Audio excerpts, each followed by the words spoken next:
Oh, yo, what is up, y'all? I am back and I brought some friends with me.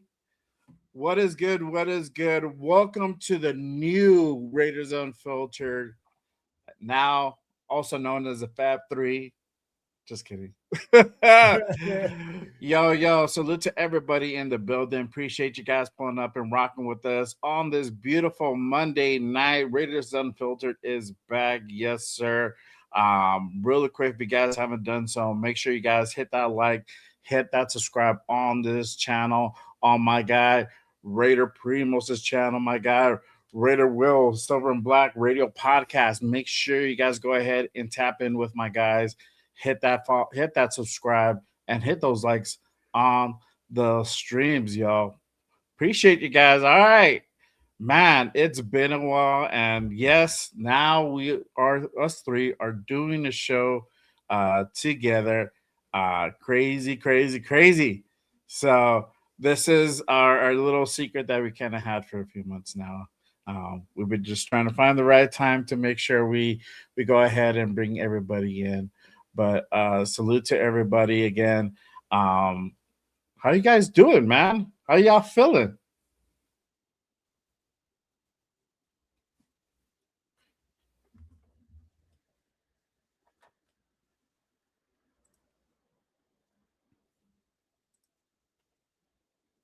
Wait, I think Primos is muted.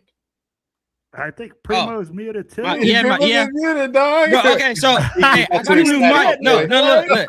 I got a new mic. And I've been muting by pressing the button instead of like pressing the mute on the microphone on StreamYard. I forgot that I have to like press it again, have my audio sound again.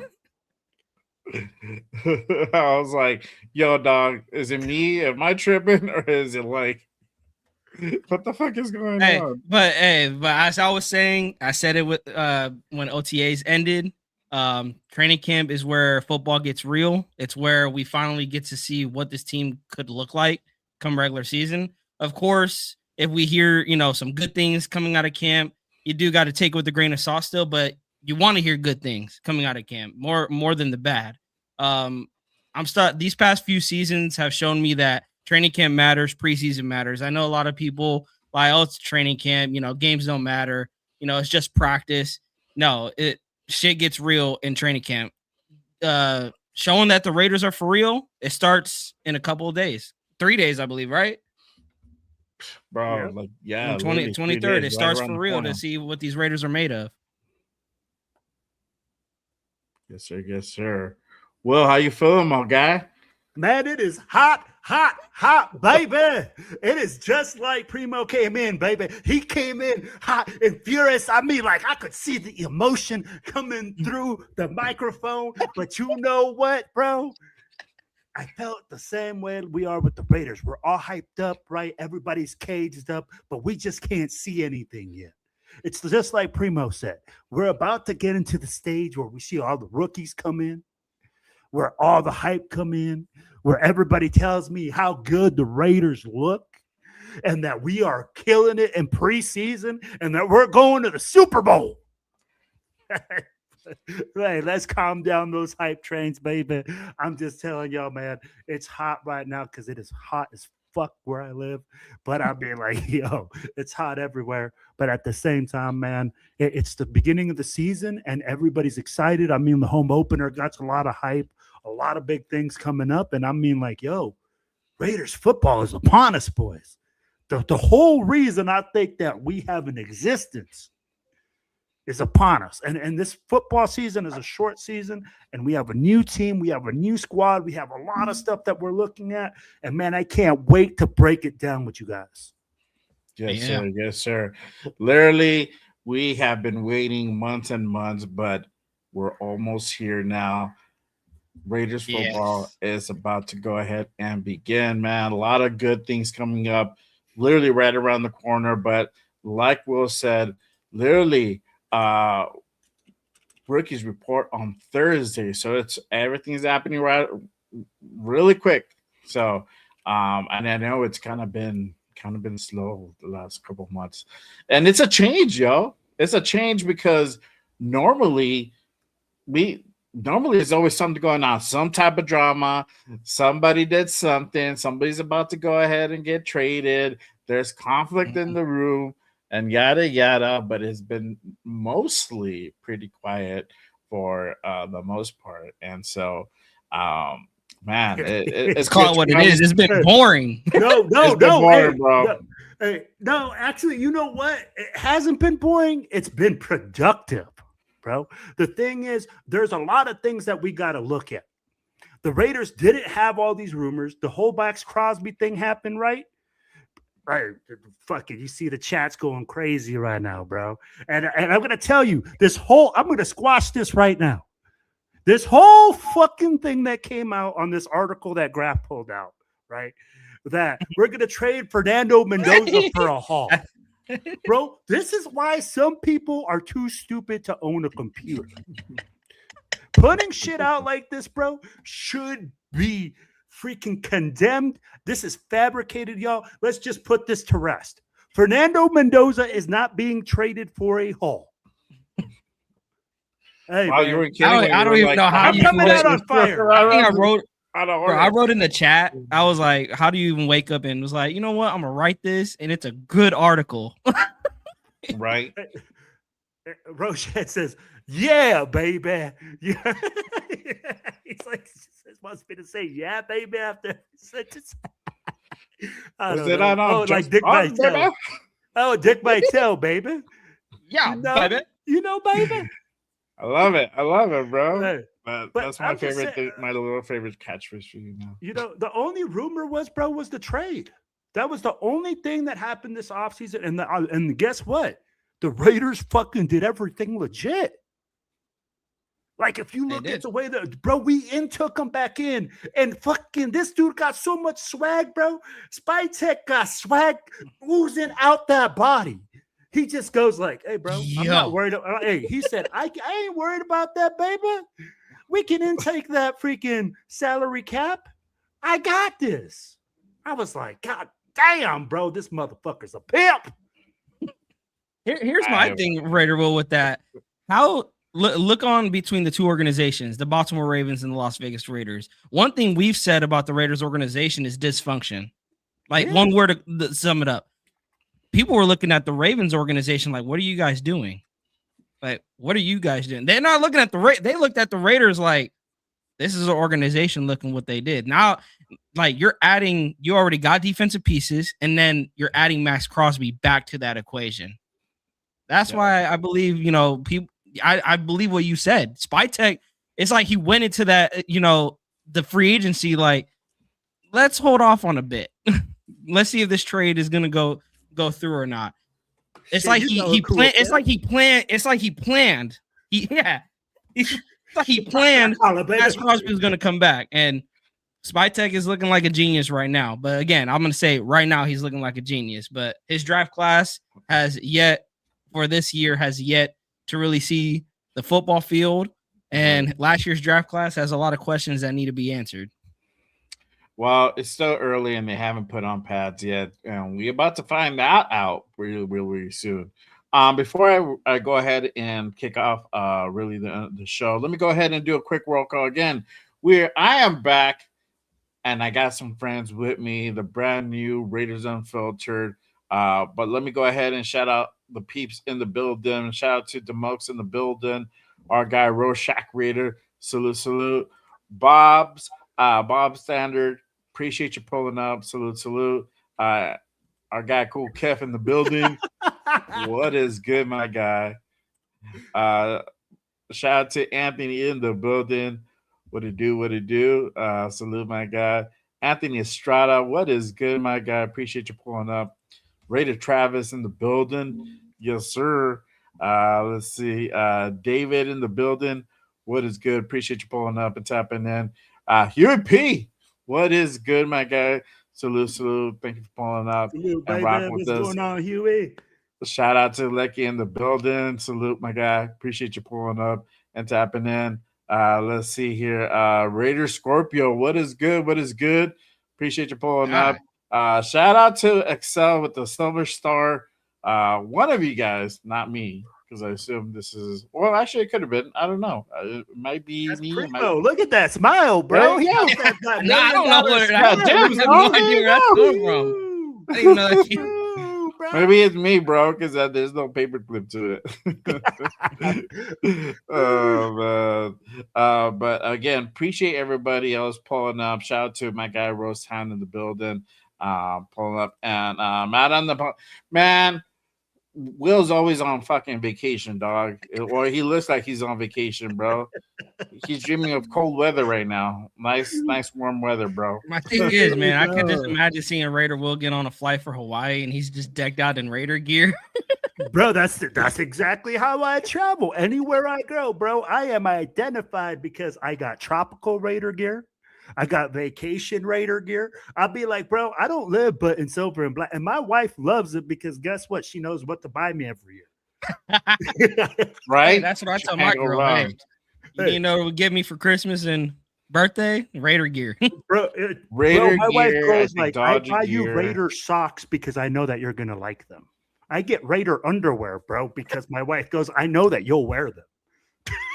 Damn, bro. I would wear Raider underwear, but I'm gonna get Raider curtains right behind. Hey, it is what it is, bro. There's gonna be a Raider sticker smacked on his microphone.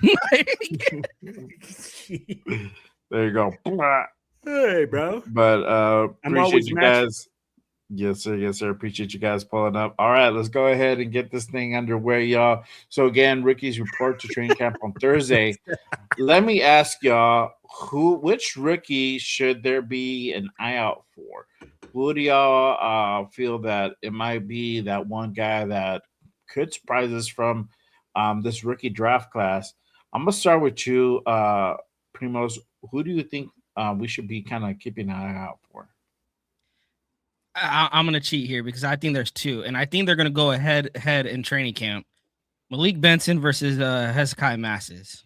I think you're going to see a lot of one-on-ones battles with those two guys, and I think we're going to hear some good things out of camp from both of those guys. We could hear Masses probably winning some reps against him, but I wouldn't be shocked if we see Benson winning some reps against Masses. But what I want to see from Benson is not just some deep routes or just hit it going on a post. I want to see some true route running out there in camp. And can Masses, because I've seen watching film, Masses can recover very well on dig routes, on in routes. I want to see how can he handle Benson's speed, but also I want to see more route tree from Benson. You know, we've seen that with Thornton last year, kind of struggling with the route tree. I want to see more from Benson than just, running a go route. So I'm excited for those two rookies, for Benson and Masses. Yeah, for sure. Well, who do you feel that we should kind of keep an eye out for and from this rookie draft class? Well, since fucking Primo took like half of fucking the draft class, let me just look at only two, bro. Well, Fernando Mendoza is second. Hey, we're gonna be like Fernando Mendoza. Fernando Mendoza. Too easy. Fernando Mendoza. They all agreed. Fernando Mendoza. Take two out of the last six. Bro, that was too easy. But but at the same time, Massis is making a lot of waves right now. Yeah, like you hear it. He's out there, but it's all about when you pad up. What happens then? Are you able to transition, right? Are you able to do big things then? And like when I thought he said he was going to cheat, I thought he was going to go with our second round pick, Stukes. I think Stukes is going to start. Yeah. I think he's going to make some big plays. Do I think he's going to get burned too? Hell yeah. You're a fucking rookie. You're going to make mistakes. Do I think that Masses is going to come in and can make a splash? If he can pad up and play in pads and do everything that they say that that he's doing, right? Because this is, again, we're going off information that all the reporters are giving us. And we heard this last year. Oh, we're tearing it up. These guys look good in fucking shorts and T-shirts. And we look good when we go into the gym and go into the practice field. But game day, we look like ass cheeks, and we just got clapped every game. Yeah. So let's be real about that. And then we're talking about the coaching, right? We're saying, oh, this guy's an unproven coach that is a great offensive mind. and to see what's going to happen. But I'll tell you like this. I'm like, don't be surprised if Fernando Mendoza comes along faster than what people think. Like, that guy is talented, man. That guy, you know what? He reminds me of a fucking Tom Brady, a nerdy ass motherfucker. Bro, I would, if I looked at a football player, tell me you would pick this dude and say, oh, yeah, bro, I want this dude on my squad by just walking by him. Yeah. You think he works at the grocery store? Bro, this dude should be counting my coupons at the swap meet. Should be bagging your groceries, god damn it. You know what I'm saying? Fernando, go get a price check on the steak. But are you sure this is right, dog? I don't know. Let me speak to your manager. I'm just saying, I'm like, yo, he can come around, and I'm like, again, he's in a perfect spot, bro. That dude is in the perfect spot. And people are like, oh, well, if he doesn't start, it's a busted lost pick or lost first round pick. I'm like, you fucking high, bro.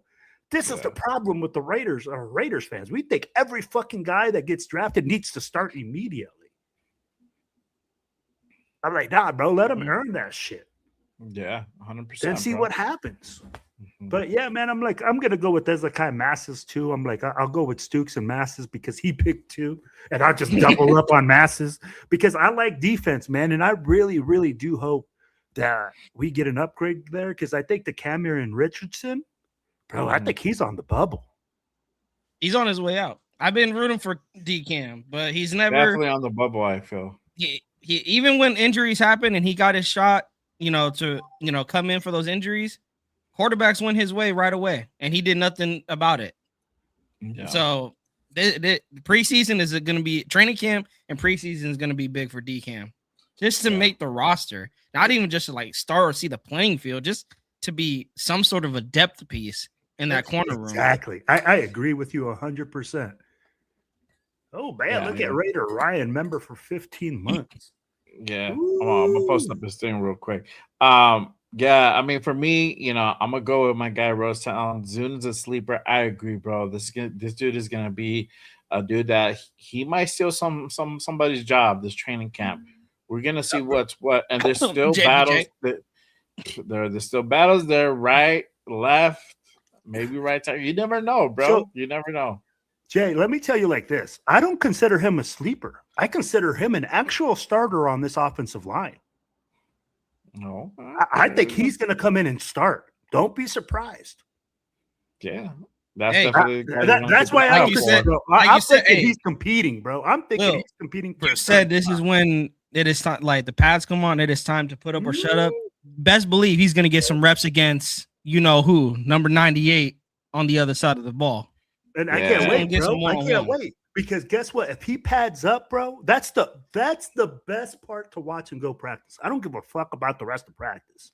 Bro, when you watch the Hogs, the offense and defensive line, oh, bro, that's where you're going to tell if you can win. Because those pimps up front, bro, they do work. And I'm telling you, bro, Trey Zune can play both sides of the offensive line. Yeah. Bro, five positions on the line, homie. That's crazy. A bad motherfucker. That's one bad dude. Brandon Carroll would have loved him. Oh, fuck. Yeah, it's not even a utility. I mean, when you play him at a high clip, it's not even a utility player anymore. You're like talking to some other legs. He the super, man. He the super. He's the supervisor. He's the dude. He's the dude that just comes in and does everything, bro. At a high clip. Makes you a brand new bathroom if you wanted to. There you go. See? But real quick, shout out to my guy Rorschach. He says show is live for WPG. Yeah, but show is live for the 2026 season. Hopefully y'all have a great one. I've been just chilling like a villain. Me too, bro. Me and you both. For sure. Let's see here. There was one. Shout out my guy Ray Travis says preseason will show more than training camp. Yes, sir. Yeah. It's kind of like the prelude to, obviously it's a prelude to actual preseason games, And like I said, I feel like that's really where we're going to see the majority of Mendoza. We're going to go ahead and talk about that in just a bit for sure. Let's see. Shout out to my guy, Raider Ryan, a member for 15 months. Salute to you. Appreciate you, my guy. Also, my guy, Rorschach, as well. Hit those thumbs and like and subscribe. Wipe them feet. Pay your body tabs. All the above to show some love for the fire content. Hey, man. Get over there, mules. I appreciate you, brother. Thank you for pulling up and being a member for 15 months. And then my guy Rorschach being a member for 5 months. Appreciate you guys. Salute, salute. All right. Let me ask you guys this. And it might seem like it's kind of the same question, but it kind of ain't. Who do y'all feel is gonna be that guy, bro? That dude, the main guy, the main rookie who will stand out in this training camp. I feel like last year, and y'all can disagree with me, and it's okay. I feel Darian Porter was kind of that guy who kind of was a standout. A lot of praise was coming out of camp for him. Literally almost, they're competing for a starting role. But who do you guys feel this year, this training camp is going to be the guy that rookie standout? Well, I'll go back to you. Bro, we just got done talking about him. Trey motherfucking Zune. You better learn that name. You better call him Mr. Zune when he walks by, bro. Because that dude is going to be one bad hombre. Bro, I'm telling you, bro, like to be able to do all the things that he does at the clip that he does, and when he pads up, bro, hey, we already know JPJ is on notice. Hey, I don't know what other guard you see that we can bring in that we have. I mean, like guys are talking about Buford. Buford might start. I mean, like, yeah, he might be a little bit more advanced, but that means that you're going to see this guy at a high clip this year. Mm-hmm. Besides Stooks, Stooks is going to start. I guarantee you, Stooks starts. Yeah. So I'll be like, but the only other guy that I think will get that much will be Trey motherfucking Zoo. QP says if JPJ can't stay healthy on the field, it might be traded. Okay, traded, but there you go. Yeah, we're gonna go ahead and kind of preview also the training camp side, the regular training camp. Vets report, I believe, next Wednesday or Tuesday or Wednesday of next week. So the 28th. I don't know offhand what day that actual day of the week that falls on, but we're gonna be previewing that for sure. Will, who do you feel is going to be that rookie standout that's just going to be like, that's the dude? Trey motherfucking Zone. I mean, like, do I have to repeat myself? Dude, that dude is a motherfucking dude. He's going to come out and people are going to be like, we got that guy in the 3rd round. Mm-hmm. They're going to be like, a 3rd round. We got a potential starter, bro, on the offensive line in the 3rd round. And watch him, bro. They're going to use him all over the field. If they feel that he's better than the 2nd string left tackle, he'll play left tackle if freaking Colton Miller goes down. If they think he's the best or the 2nd guy at left guard, you're going to see this dude play a lot, bro. And you're going to see him play all over the place. Unless freaking coach likes him somewhere really specific and he starts. Can't keep him off the field. Bro, Rick Dennison ain't no fucking pendejo, bro. That dude has built offensive lines for a living for 20 plus years. You think that old ass fucking motherfucker didn't come out there with the heart on after he heard Trey Zune in the 3rd round? Bro, all that Viagra was pumping at once in his fucking heart. So yeah, bro, like I'm telling you, bro. Hey, learn that name, Mr. Motherfucking Zune. Yeah. You better ask somebody. I'm gonna go with Zoom, but my 1B to that, and shout out to Huey, McCoy, man. I do think McCoy's if he's able to go ahead and stay healthy during training camp, he's definitely going to show why he should have been picked at number 1 and why we literally kind of stole the draft back in April. So I agree with you, my guy. If he could stay healthy, McCoy is going to be definitely a guy that's going to be competing for a starting role, and he might take He might take somebody's job. Let's just keep it a bean. He might take somebody's job. So I'm excited to see. Yeah. But they're gonna sign, bro. Like when when has really a rookie not signed? It's very rare and in between if that ever happens. Obviously, we know who hasn't signed, but hey, it's all about just making sure the guarantee money's in place, bro. So that's usually the case. Yeah. Yeah. But speaking of that dude, Fernando, we talked about a little bit earlier, but obviously this is going to be Fernando's real first test in the Raiders offseason, hitting training camp, putting the pads on. It's not going to be, hey, I touched you, you're sacked, you know. It's going to be for real this time. Dudes are going to go ahead and pop them, and definitely go ahead and welcome into the league for sure. But how do you guys feeling about Fernando going into this training camp? And obviously, preseason right around the corner, he's going to be doing that as well. Do you think it's going to be he's going to be a sink? Is he going to sink, or he's actually going to swim in this training camp? Well, I'll go to you first. What do you think, bro? What? I feel so magical, bro. Was there supposed to be some type of sound effect? No, I'm like waiting for it. Yeah. Hey. I still can't hear it. Oh, no. you guys still can't? No. Oh, man, it must not be playing over the thing. Oh, crap. Oh, well.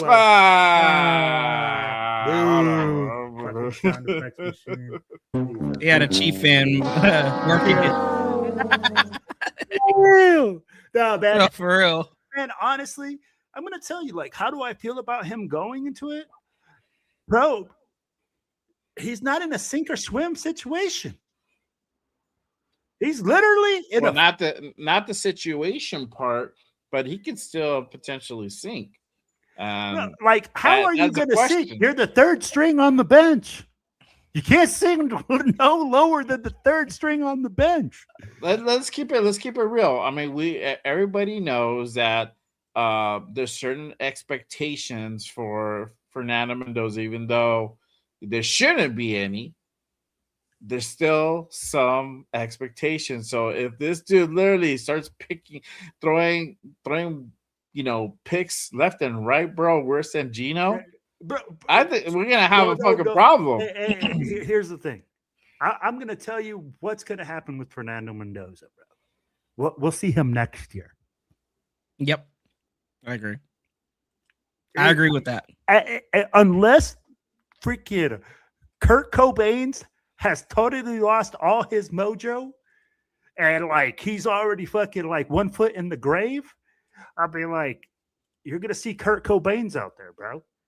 I'm telling you, and I'm like, hey, and this is where I have a question for you guys later on, right? We were talking about it in the green room or in our chat stream, which because we're not gonna win very many games, and I think they don't want to mess this kid up. Yeah.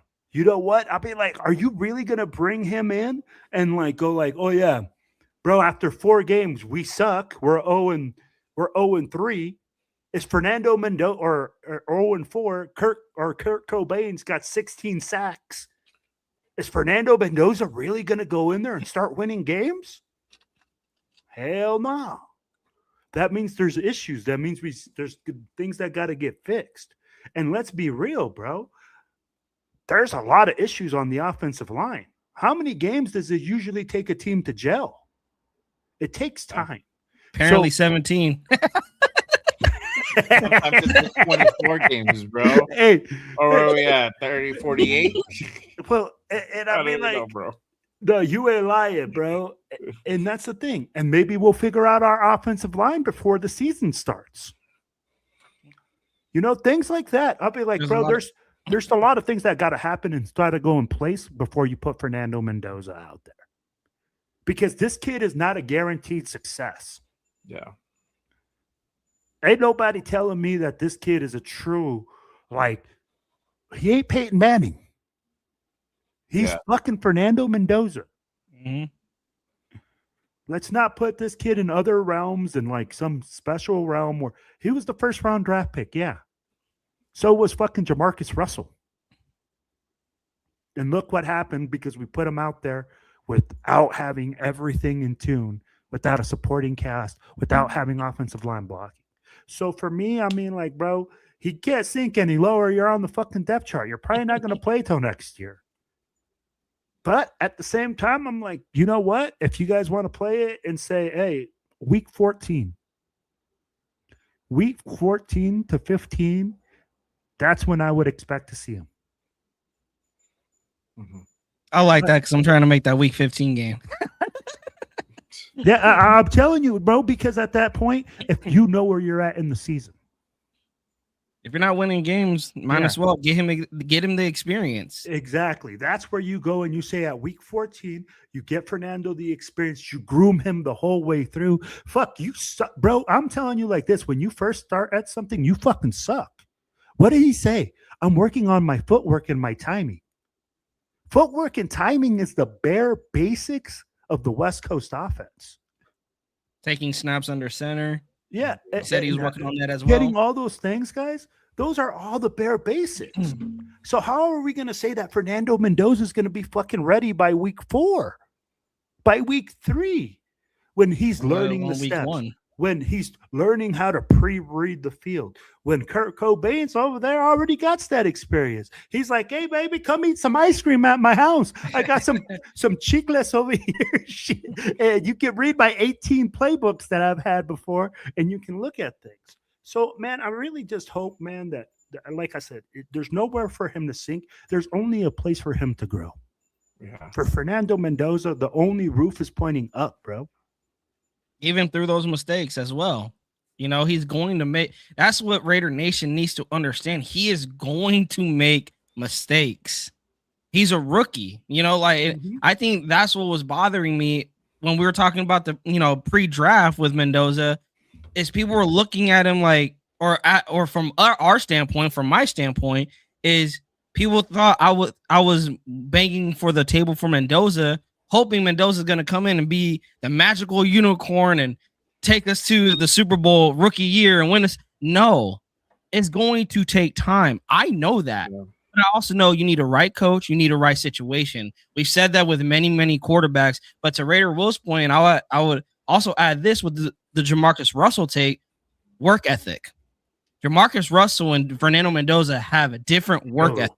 Fernando Mendoza wants to get better. Fernando Mendoza wants to work on his footwork.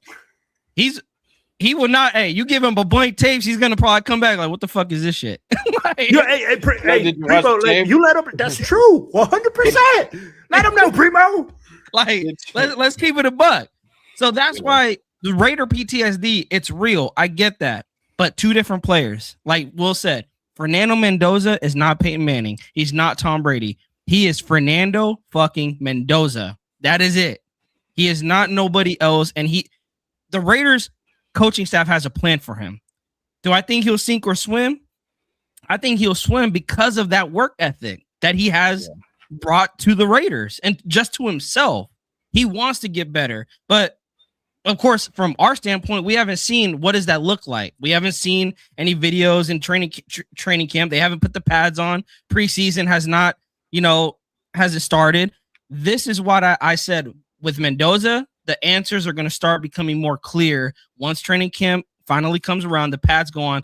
I'm telling you, I circled that Houston joint practice. You're going to go against one of the best defenses in the league. That is where you're going to see what Fernando Mendoza is really made of. And also, I don't want us to play safe in preseason. If this rumor of Kurt playing the entire season is any truth to that, put Fernando Mendoza out there and get him as much experience as he can. Even though it's just preseason, I don't care. If you're not going to play him in the regular season, get him as much experience because you ain't wearing a red shirt in preseason. You got people trying to come after you and take your head off. Whether people come out, it's a second string, third string, those are still NFL players. I like to see anybody in this chat and on this panel try to go take a snap in the NFL against some third stringers. I'd probably be running for my life. Like, nah, I don't want this ball. he's still gonna have people coming to take his head off. And that's what I put the pressure on Fernando Mendoza. Don't baby him in this training camp. Do not baby him in this preseason. Put all the pressure on him. And then we'll get this question more clear. Is he going to sink or is he going to swim? 100%, bro. I agree 100%. You have to put the pressure. You have to see how he reacts to different defenses, different packages. And if, not only the actual getting hit part, but the pressure of it, like you said, and being able to go ahead and identify, certain defensive schemes and be able to go ahead and, audible, call timeout, whatever he needs to go ahead and do to make proper adjustments and know like, oh shit, these dudes are most likely going to come in the blitz. I need to go ahead and get rid of the ball early, because it's going to come. So I got to be ready. Right. And I'm going to ask you guys this question. I feel that Fernando's, he's gonna swim. I'm not too worried about that part. I honestly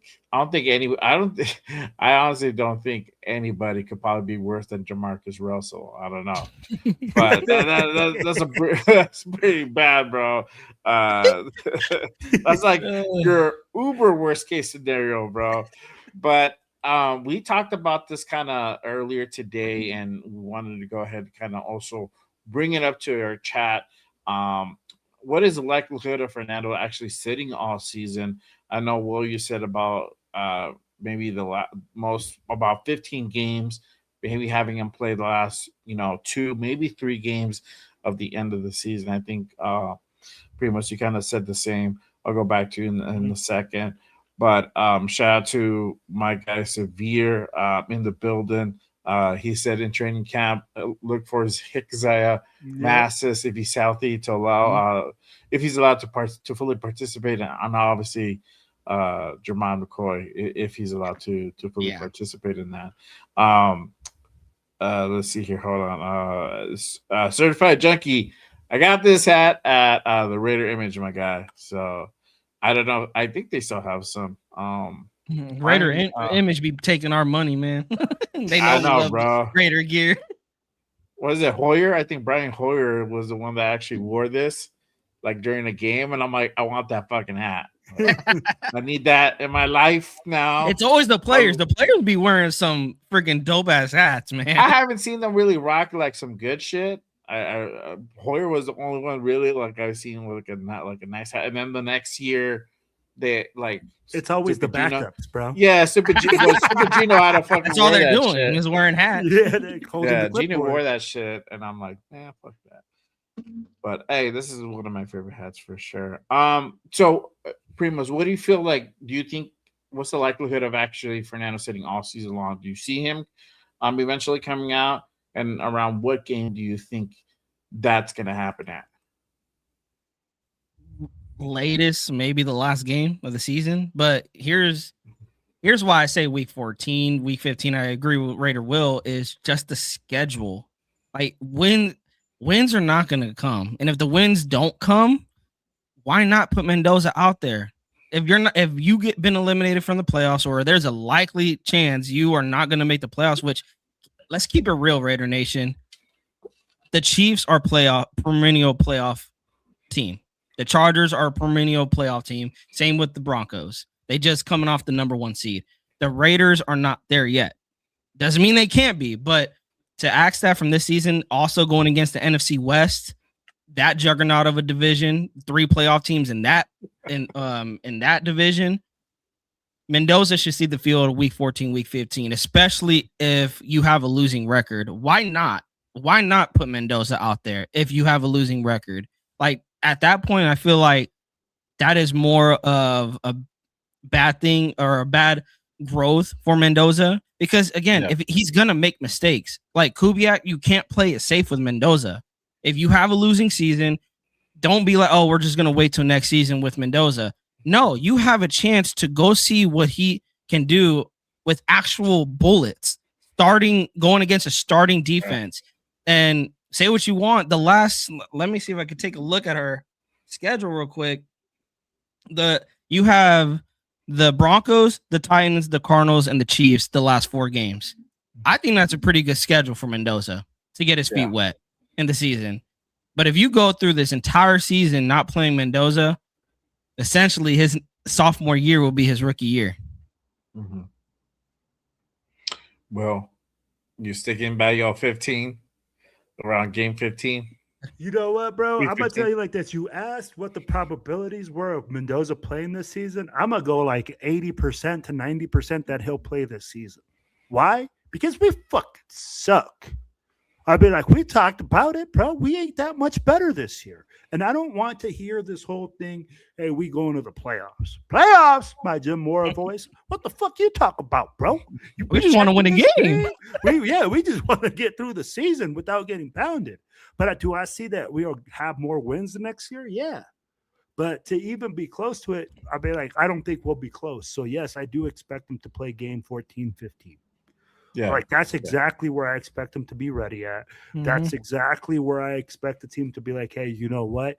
These defenses now later on, if these defenses are going into the playoffs, the Denver Broncos, they're not going to have all their starters out there. They'll have them for a while. He'll get some reps against them. He'll get to go against their ones. He'll get some season. He'll get pepped up. Next year, everybody will be hyped up because then it'll be the Fernando Mendoza trade. Yes. Yeah.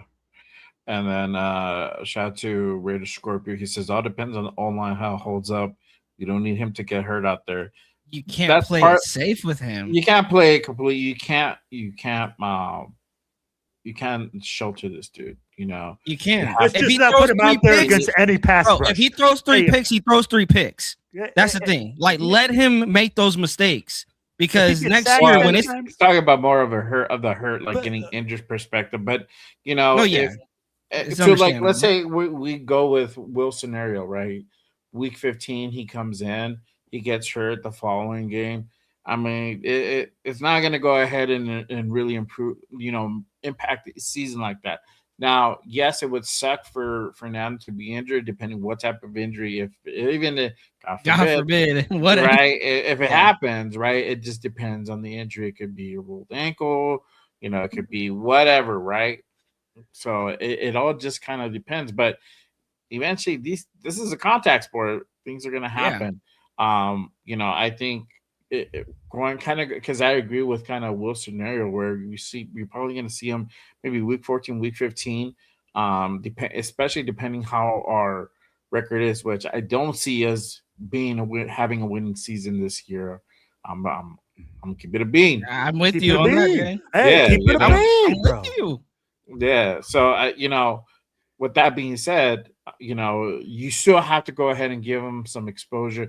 Now, the only instance we're going to see Fernando Mendoza come in earlier is if Kirk Cousins goes down, he gets injured. Even that, I don't know. You never know. They might throw in the other guy first.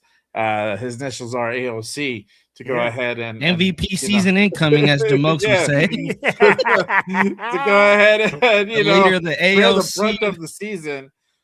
Before they probably stick in Fernando, but yeah, I don't know. That's a whole different other question there in itself. But you have to kind of go ahead and have them test the waters and actually get the feel of the game live in action. Not a preseason game, but even preseason games, you're not going up top tier talent because you're probably going against 2s and 3s, and then maybe practice squad guys off the street. Players. Off the street. You're getting a little bit of mixed talent, but you're not getting a whole lot of talent. You're not getting the cream of the crop. It's a whole different other beast. So, yeah, you definitely got to go ahead and put them out. Another thing I want to point out, why are we always so negative, Nation? Let's go to the flip side. What if Mendoza, balls out in those 4 games going into the offseason? Yeah. Again, not saying let's expect that, but anything can happen any given Sunday. He can get hurt. Yeah, he can throw, look really bad 3 interceptions. But what if he's out there 3 touchdowns or even just being efficient? Not committing turnovers, but just being efficient, having a good completion percentage, helping the offense move the ball, scoring touchdowns. That's really what I want to see. Are you putting points up on the board, whether that's passing touchdowns or just leading the offense in general?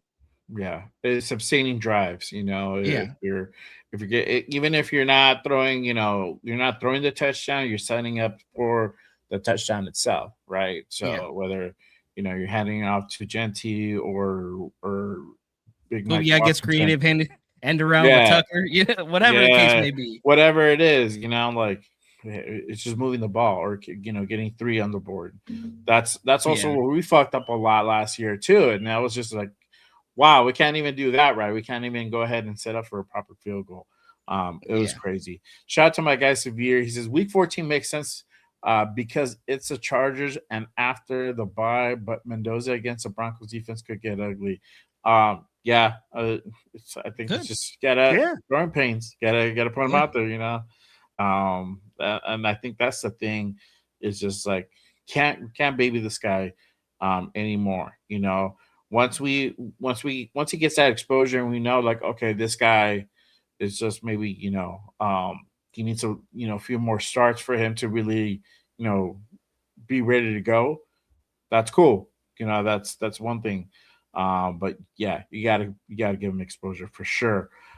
All right, let me go ahead and kind of switch gears a little bit from the Fernando talk to position battles. We kind of talked about it a little bit briefly earlier. What are some of the positions to kind of keep an eye out for? What battles are going to be interesting? I mentioned earlier the offensive line. Zune, I think, it's that monkey wrench and putting everybody on notice, keeping everybody on the toes. But outside of that, who do you guys feel, or what position do you guys feel is a position of interest and to kind of keep out for big battles? Primos, I'll go with you this time. I'm going to the corner room. You have Eric Stokes as looking to come into the season as your corner 1.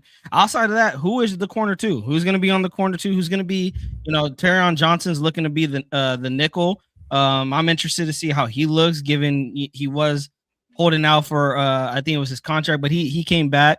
But again, you got Jermon McCoy, you got Hezekiah Masses, you got Darian Porter, who we said had some hype going into training or coming out of training camp last year. So you have 3 guys that could be possibly fighting for that corner 2 spot, even though me personally, I believe Darian Porter, I would like for him to be in the slot, but he's more of a big body corner. So corner 2, I could see him where they would want him in Rob Leonard's scheme. But again, you got 2 other guys who are big bodies, and Jermon McCoy was a first-round talent that fell to the 4th because of injuries. Just like Severe said, if he's healthy, the talent is there with Jermon McCoy. I would not be shocked if come the end of training camp, end of preseason, Jermon locks corner 2 once training camp is said and done. But the corner room is definitely something that I'm watching. And just DCAM too. We talked about it earlier. I want to see can DCAM find a spot on this roster. He is definitely on the bubble. This is his last shot to make an NFL roster. He had opportunities in the past given injuries, and he still couldn't perform. He couldn't play at a high level. It seemed like every time he just came in, quarterbacks immediately targeted him, and he did nothing to stop that. So is this going to be the year that DCAM finally, kind of shuts the haters up, or is he going to prove the critics right once again and possibly be looking for a new job elsewhere? Mm-hmm. Mm-hmm. Well, what about you? Who do you feel? What positions do you feel that need to be looked out for big battles to come? Bro, I hate you that you said offensive line because those big sexy motherfuckers. We'll talk about it. It's all good. I don't want to guard it. That's definitely the most interesting for me because, like I said, that's where you win the games is in the trenches. So let's talk about that. Left guard, right tackle. Who do you got? Who's starting? Who's going there? That's my questions, right? Defensive tackle. Who's going to start there? Right? Oh, nobody knows. I don't know. Shoot, you're going to tell me Adam Butler for Adam Butler's going to start in the 3-4 front as a. Don't just say nothing bad about Adam Butler. That's 805's guy. He's protected over so there. This is where the thing comes down, right? So then that means if we're playing him in a 3-4 front, he's not going to be a double A gap plugger. Yeah. So that means we're going to be slanting and we're going to be using a lot of stunts on that backside instead of just having all that, because you can't have him as a double A gap plugger. So when you have that, then you got to say, hey, who's going to play opposite of Max Crosby at defensive end? Is it going to be Kwity Paye? Is it going to be Malcolm Kuntz? Yeah. That's where I'm saying that's why it's the most interesting part for the Raiders. Because offensively and defensively, like both of them is where we need to maximize positions. Yeah, that's great. We got Tyler Lindenbaugh and then we got Colton Miller. Great. We got Max Crosby. Great. Who the fuck else we got? Yeah, for sure. My guy Severe says Teron Johnson versus Stooks for the starting nickel spot. Stooks played primarily nickel for the Wildcats, and if Teron loses, he may get cut. I you know what? I'm gonna throw this out there because I feel Stooks is probably gonna compete with Paul Mal. I don't know. I'm probably wrong. I'm probably full of it.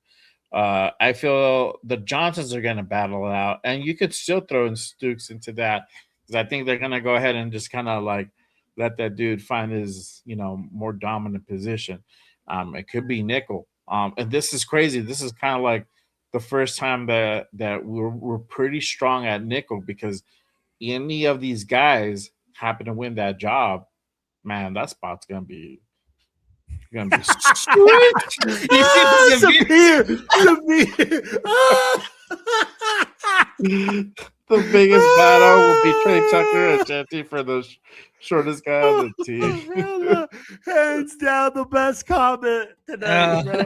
Hell no. Like this man said. I have never. Hey, have they ever been like seen side by side? I would like to see that now. I know, bro. What 1 inch difference? Depends. Put big cleats on Genty, he might win, bro. This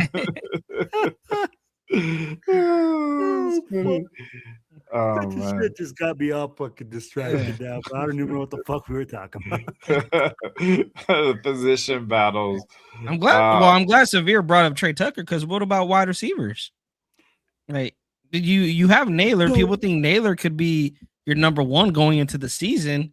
I think I feel like Justin. I think he is. I think I think look at the room. I mean, I don't think there's much competition there, bro. I think. But I'm more watching them just because this is a group that people believe that can hold the Raiders' offense back, along possibly with the offensive line. We already know this. We suck. We got the worst wide receiver room. I mean, like if you looked at our wide receiver room and you were like, "Hey, man, looks like we got a bunch of dogs in there." Man, what the fuck you been smoking? But let's look at it like this. Like Jay said, hey, I like what Jay was talking about. Let me go back to this Terrion Johnson situation. I think I would Severe, Jay. I think Terrion Johnson is competing with Stooks. I don't think Palomao is in there because you don't want – Palomao's young. I get that Terrion Johnson is young too, but he's injury prone. Palomao is a homegrown guy.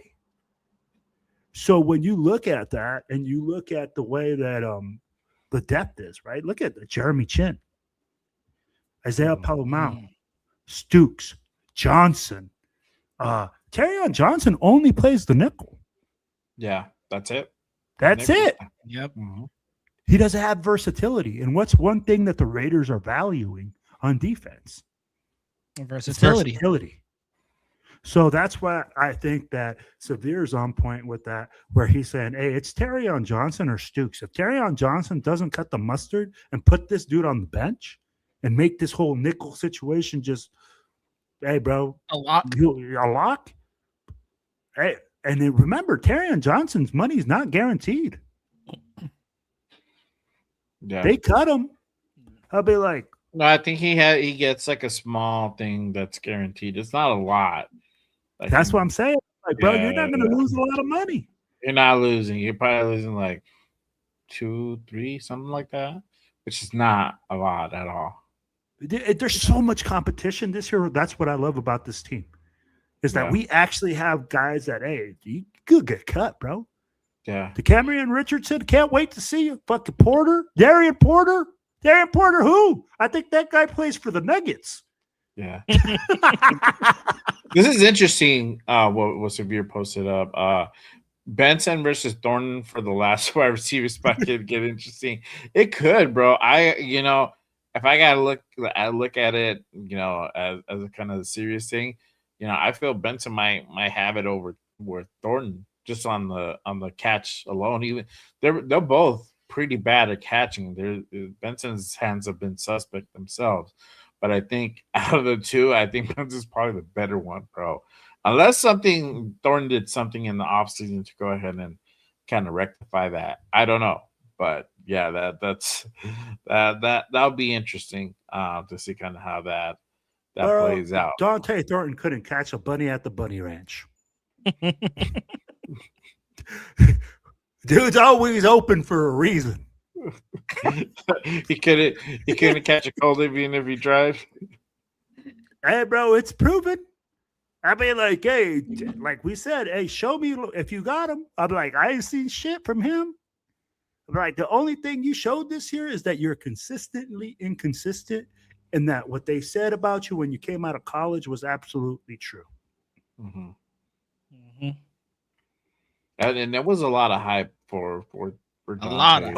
He's 6'4". I was almost gonna say his name, bro. I was almost gonna say the guy who's the guy to look out for. A lot of hype, and there was a lot of hype with Thornton. He just didn't pan out. I mean, I think the jury's still out for Porter. There definitely could be something there, but as far as Thornton, I think this is gonna be it, bro. If you can't produce, then I might see him not with us next year. So I feel like that might be a last hurrah for Dante Thornton. I know it's a draft pick and all that, but it might be something where either he gets released, he might get put on a trade if there's something were to happen sometime next offseason, which is crazy. But let me move on to this one, and before I'll take some questions from the chat, but really quick, again, appreciate everyone pulling up and tapping in with us on this Monday night. Make sure you guys hit the like, hit the subscribe to all the channels here. Make sure you guys go ahead and share to all social media platforms. Appreciate you guys tapping in, rocking with us. Salute to everybody in the building. All right. Let me hit y'all with this. And I put it up because we were talking about it earlier in our chat. Roster comparison as of this point right now, looking back at 2025 and going into that training camp with that kind of roster that we had and the one we currently have now, do you guys feel it's better or worse than last year? So, I'm gonna hit you with it first because this is your project. This is your baby. This is your baby. Oh man, I thought I was supposed to ask the question. Yo, is this roster better? Holy cow, man, what a question. I'll be like, if I'm looking at the roster with names, right? Just looking at names. Do I think we got better names? Like people that people recognize? Yeah. We got Nakobe Dean. We picked up the guy from Tyler Linderbaum. Yeah, we picked up Linderbaum. No, I'm talking about the other freaking linebacker from Quay Walker. Quay Walker. We picked up like Tyler Lindenbach. All these guys are key pieces. 3 key pieces. Right? But our roster is so devastated. Okay. And our team is so bad that, honestly, like there's no way to go but up on our roster. Like, tell me who's last year's number 1 wide receiver? Trey Tucker? There you go. That's what I'm saying. I mean, like, you got the number 1 tight end, still Brock Bowers. He ain't changed. Left tackle, still got Colton Miller. Now we actually have a center with Tyler Lindenbaugh. Like three other positions on the offensive line. I don't fucking know. We go fucking figure it out in camp, right? So, do you have a running back? Yeah. And who was our starting quarterback last year? Gino motherfucking interception the Tank Commander Smith. himself. Fucking A, man. Freaking You put super some respect like, on his name, god damn it. Hey, freaking super worm or whatever. I mean, About to take the Jets to the promised land. Those braids must have been too tight for the oxygen to go to the brain to remember that, hey, we do not wear any other colors but silver and black and silver. Because, man, we was just throwing it to the opposite team. So are you telling me Kurt Cobain's or Geno Smith? I'm thinking Kurt Cobain's all day long. Yeah. So just looking at the roster that way with names, yeah, but then again, it's all about the production on the field, right? It's all about what we do during the season. So do I think roster-wise we got better? Did we get bigger names? Did we get better players? Yeah, but until we prove it on the field, hey, man, that's all it is. It's something that's a piece of paper that has a lot of fancy names on it. Yep.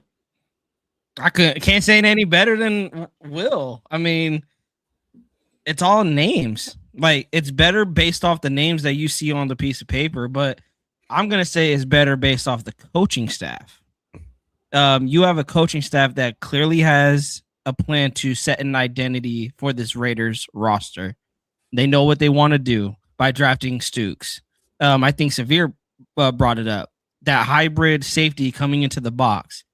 They wanted to do it last year with Chin. They might do it this year with Stooks. They are clearly trying to find something with Stooks and Dalton Johnson, shore up that secondary altogether, adding Jermon McCoy. They added a lot of secondary pieces, and then you're adding Nakobe Dean and Quay Walker to the linebacker. That's not even to mention that you traded Max Crosby away just to get him back. So they addressed needs in the free agency period. They addressed needs in the draft. Talent-wise, I believe they got better. But to Will's point, this means nothing if, down the line, these guys are not panning out. They're not here for 4+ years. Hopefully, we're hoping these guys can get a second contract. And I say that because it starts with the draft. I've always preached that. It starts with the draft to turn this thing around. And if these rookies, these second-year guys, are not even going to be seeing their second contract with the Raiders, then that's when we have to look at our GM and spy tech and like, what the hell are you doing? You got to look at the coaching staff. How are you developing these guys? Yeah. But I believe that this coaching staff, they got a plan for all this entire roster. They know what they want. They know. I believe they are going to set an identity this season. And so, yeah, but hopefully down the line, I think maybe next year or 2 years, we're really going to get our answer because this year I'm already it's going to be a losing season just based off it's a young team. The growing pains are going to happen, but I think we're going to see hope with this roster that there's going to be a better future down the line.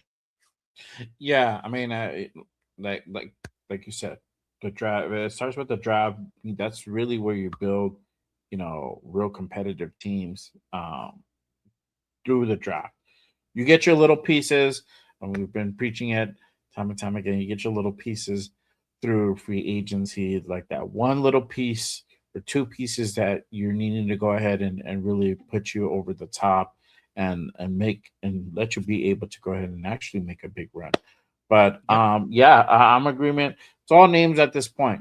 We really need to go ahead and see the performance out of it. That's going to be through training camp, through scrimmages, preseasons. That's really going to go ahead and determine whether this is really a better roster than it was last year going into training camp. Obviously, on paper it is, but that's kind of where it ends at this point. So, we know that Nakobe Dean hasn't been at off-season workouts and all that for majority of the off-season. So hopefully he's going to be able to go ahead and go into training camp and be able to go ahead and participate and hopefully maybe take a couple reps in preseason. But yeah, again, again to my guy Severe's point, it's a building year, and it's not going to look pretty. It's not going to look nice. I know we're an impatient fan base, and we're going to go ahead and be calling for heads if we're 0-5, this season. And hey, Place bets when people want Kubiak fired. prepare yourself for the worst. I've been telling you all season long. This season ain't gonna be pretty. And I hope I'm wrong. And I hope that it actually turns out to be the opposite. And maybe we're not doing so bad. Maybe we're even. Maybe we're a 3-3 team, or 4-5 team. Something along 4 3-3, 2-2 team, 2-3 team, stuff like that. And hopefully we're on the brisk of maybe putting a decent season together, and that's fine. But all intents and purposes, this season's gonna look shitty. It's gonna look better than what it did last year. It's time it's still gonna look shitty. It's still gonna look like shit. It's time for the Raiders to exceed expectations. Like for us as a fan base, lower your expectations, and it's time for the Raiders to prove it on the field. Like they need to prove it on the field that they can be a force to be reckoned with in the NFL and stop being the bitches of the NFL. Because right now they are 1-12 in the, like people saying we're gonna split with our division. You guys, they are 1-12 in the past 2 years against the division. What have they done to make you guys think they could split the division, the entire division? I have them getting swept by the Chiefs. I have them getting swept by Denver. Maybe they can split with the Chargers, but as of yet, since Jim Harbaugh's been there, he's owned our ass. Yeah. What have the Raiders done to prove to you guys that they can beat the division, or at least split, go 3-3 with the division? Because I haven't seen it. Raider will. Have you seen anything? No, and I'm going to ask you guys the question I was going to ask you guys, like I said, from the green room. Bro, is this team a more than 5-win team? No. Look, I'm not gonna put any actual number on it. I'm not, because we can go, hey, if we win one more game that we did last year, I think but I'm just asking you if it's a 5-win team. I'm not gonna put a name on it. What if we go ahead I'll answer it, Will. Bro? No. What if I go around and win 6 fine. games? Double than we did last year. No, that's okay. But what if we win more games? I don't know. That's okay. Did I say that's a bad thing? Again, No. This is I'm asking, is this a more than 5-win team to you? Like at the end of the day, when people go like, oh, only 5 wins, I'm like, bro, that's more than we had last year. Yeah. I'm like, and like Leon in here already said it. He's like, hey, I need to see players develop. There's more important things than winning. Yes, right this season. Yeah. If the Raiders were a freaking playoff team and a Super Bowl bound team, then I would be like, we need to win and we need to do this, but we're not. And I'd be like, if you look at our schedule, to get more than 5 wins, we're going to have to be pretty fucking locked in. You're going to have to win some games that you shouldn't have not won. So that's why I agree with you. For me, Will, right at 5. I have them right at 5. Yeah, I see some. I will not put a number on it. These guys are go ahead, put numbers. That's fine. Again, I've always said I'm not putting expectations on the season, whether it be more than 5 wins. That's still putting an expectation. I expect them to win more than 5 games, or I don't expect them to win 5 games. Whatever it is. Hey, look, I'll be happy if they win one more game that they did last year. But for me, honestly, it's gonna be once that first game. After that first game, I can go ahead and make that assessment, because it's gonna transition over onto the field. Not even in preseason can we fairly judge this, because there's dudes buying for their jobs during preseason. There's like 2s and 3s trying to go ahead and make sure they make the 53. So there's a lot of that going on. But week 1 is really going to be your telltale. And, we'll see whether this is going to be, a 5-win team, or it's going to be less than a 5-win team based on the performance on the field at that first game. And, we don't have the easiest opponent, but we don't have the most difficult one either. So it's gonna be a good test going up against the Dolphins week 1 in Vegas. So at that point, I'm gonna be there. I'm gonna see. I'm gonna put the eye test, and I'll be like, But also remember, week "Yeah, one I'm is a not." No, I'm lie. just kidding. Yeah. Hey, but Remember you know that what? too. Hey, Week one is a lie. hey, can you pop up Severe's comment? And this is what I love about Severe, Yeah. bro. This one's legit. It says if we win 5 or 6 games, but are competitive with all the rest of the or are competitive for the I'm rest of the confident year, all year. or competent all year, I'd be ecstatic. With a rookie head coach, everything like that, bro. And that's why I said if this team is not more than a 5 to 6 win team to me. Okay. Yeah. So, and I'm not trying to be a bad Raiders fan. I'm actually saying, hey, man, this is good. Like this gives us a building base and it makes us grow. So I'm like, that's why I said Fernando Mendoza will probably play week 14. Like, yeah, you know. Yeah. So at the end of the day, I'm like, Mhm. guys, being a 5-win team, a 6-win team, it's not a bad thing. Yeah. Especially in the first year. You know, I never said it as much- was. I think the 5 or 6 wins were good. I just don't want to Yeah. put that expectation on there. You know, for me, even if we win 4 games this year, I feel that like, bro, we on track to build. We Yeah. won one more game that we did last year. Yeah. You know, Yeah. if we tied, then you're like, it's kind of a wash. If we lose, if we only win 2 games this year, I mean, it's gonna be like, okay, what's going on? Why are we regressing? You know, but also you have to, like Severe said, you gotta that comparison on the field. They have to look competent. That's competitive and competent. Yeah. Like they know what they do. They look like a professional football team, not Yeah. like the down Bro, the street. I'll tell you high like school this. team, bro. Losing by 1 point and getting your ass clapped by 20, there's a difference. 100%.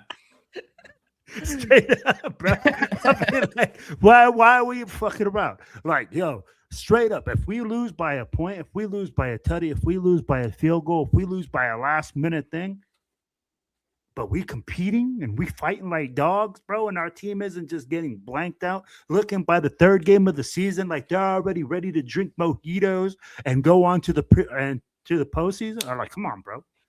You know, that's where I go like, hey, man, we got to look at stuff and say, is this team going to compete? Is this team getting better? Yeah. You know, and then when that happens, then I'm good with it. Yeah.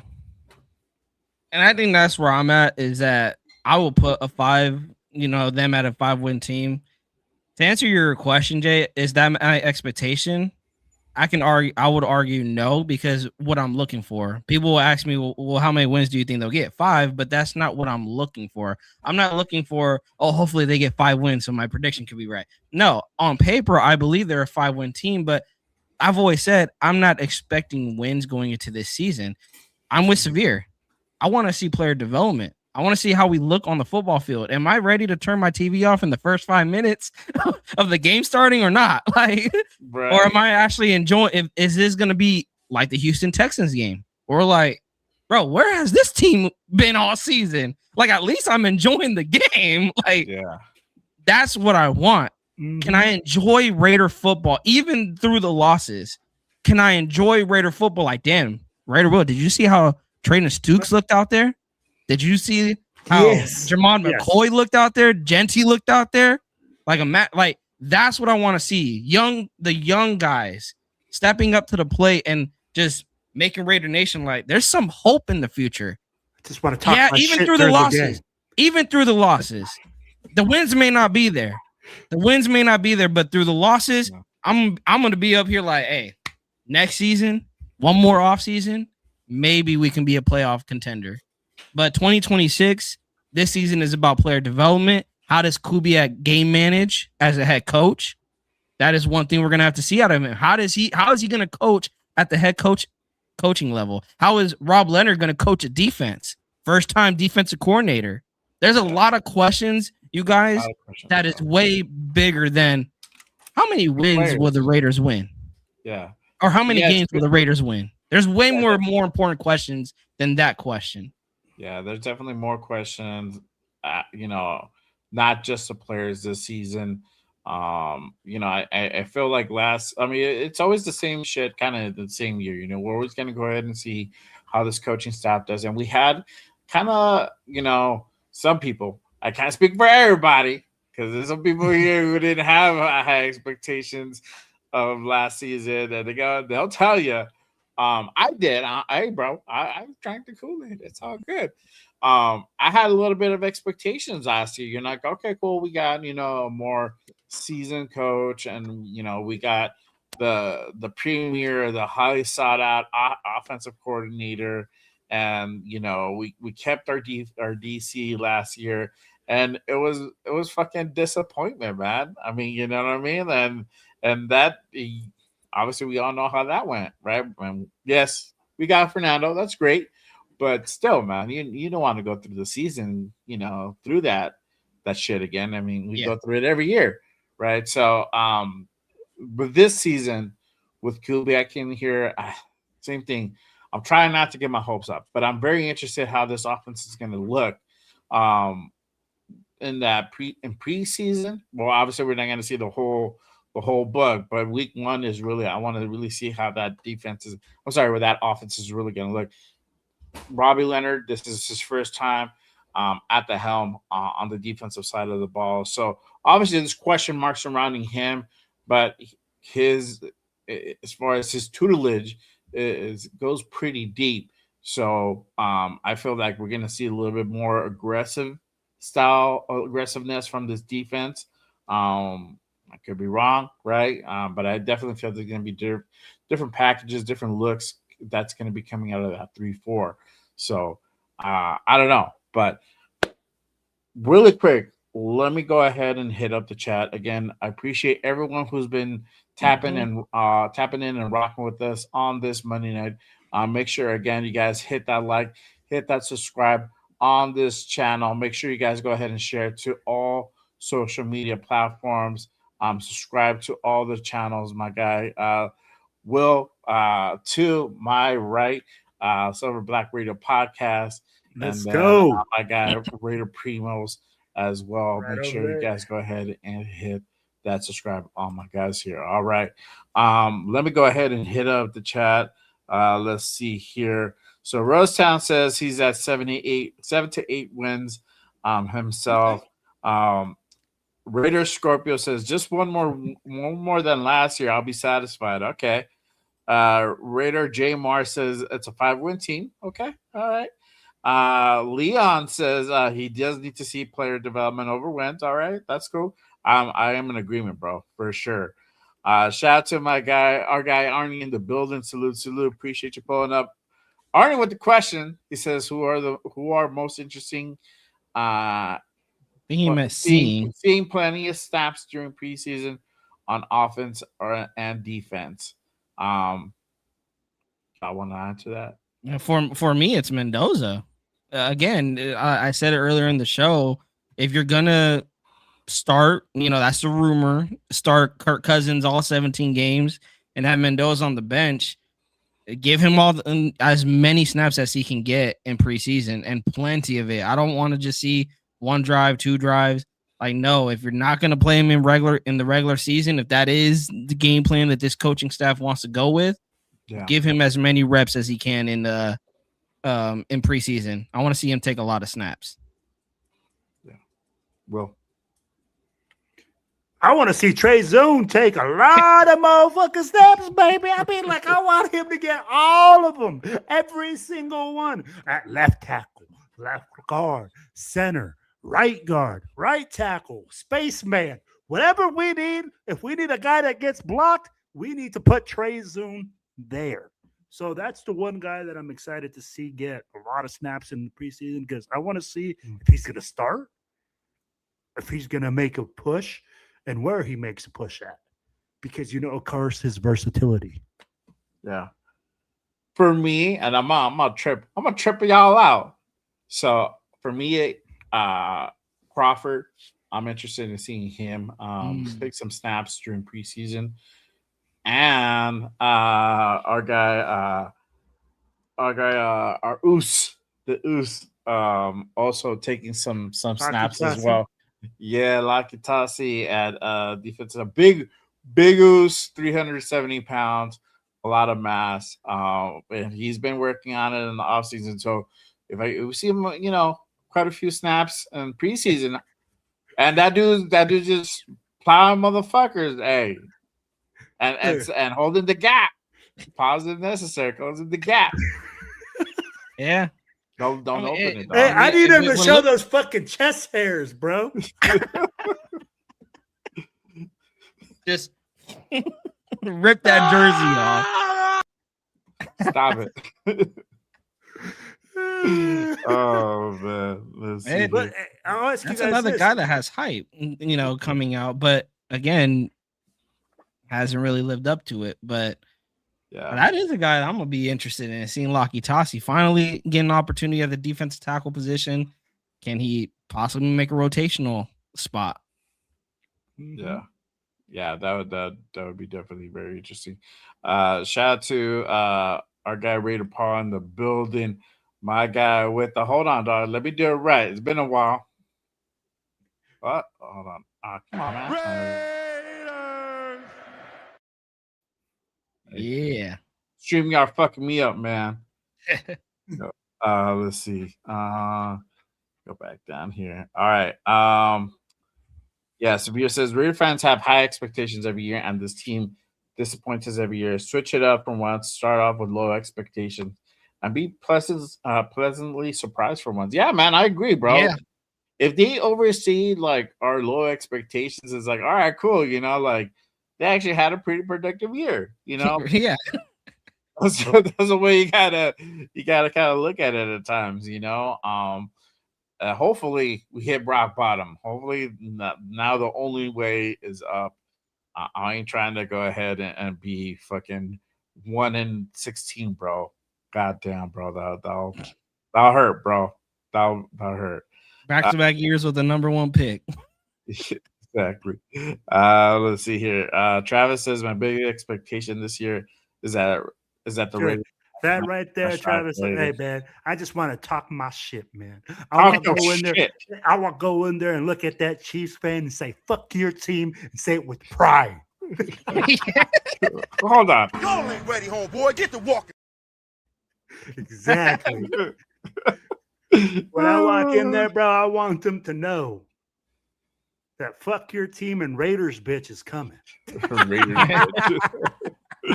Oh man. Let's see. That says I got a second in our division. Wow, bro. How about expectations? Who are we beating? All right. Hey, who are we beating in your stuff? Like, I want to know who they got above us. I don't know. Yeah, who he got below us? That's what I want to know. Well, I would get the rest of the information by him telling us who he has above us. Oh. Right. Now you picked our curiosity. Severe says I'm looking out for Savian Sword. I liked him, and I'm glad we signed him. I like his game, and we're desperate for a linebacker at depth. He was pretty damn good at Arkansas, but undersized for the position. Yeah, I mean, look, just for depth, bro. I'm good with it.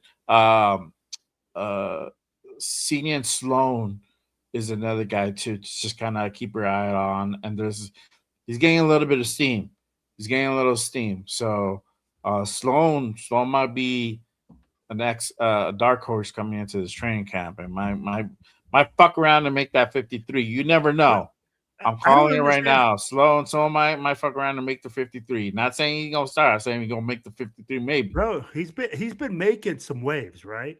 Yeah. And that's the thing. That's why a lot of people are talking about him right now, because he's been making some waves. But here's the thing, bro. How is he a dark horse? Tell me who else we got at linebacker besides Nakobe Dean and Clay Walker. You heard? Sorry, bro. Bro, my man got so jumbled. Lindenberg. He's like, we got Eichenberg, Lindenberg, Lindenberg and Eichenberg. Well, Eichenberg's but basically, I like Cody more, bro. Hey, the linebacker room, we don't have depth. That's why everybody's worried, right? That's why everybody's saying, "Hey, man, if one of our linebackers goes down, bro, we're like, especially in a 3-4 defense." Yeah. At this point in time. Now you never know, because Now that we now can we're gonna address it start getting later back on. into the busy season, and there might be some transaction that happens during training camp, during preseason. Might pick up a guy before we go into week 1. You never know.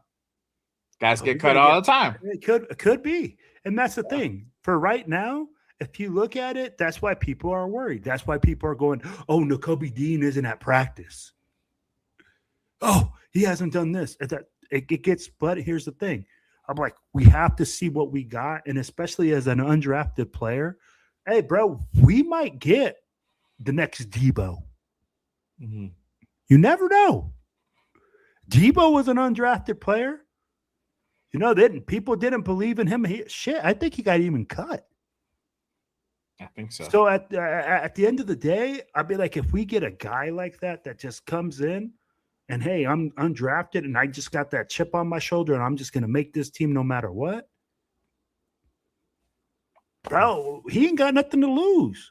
Bro, I encourage that. I hope that we got a bunch of guys like that on our team that say, hey, their fucking second string is open, bro. I want that shit. I'm going to run through a wall for that shit. Yeah.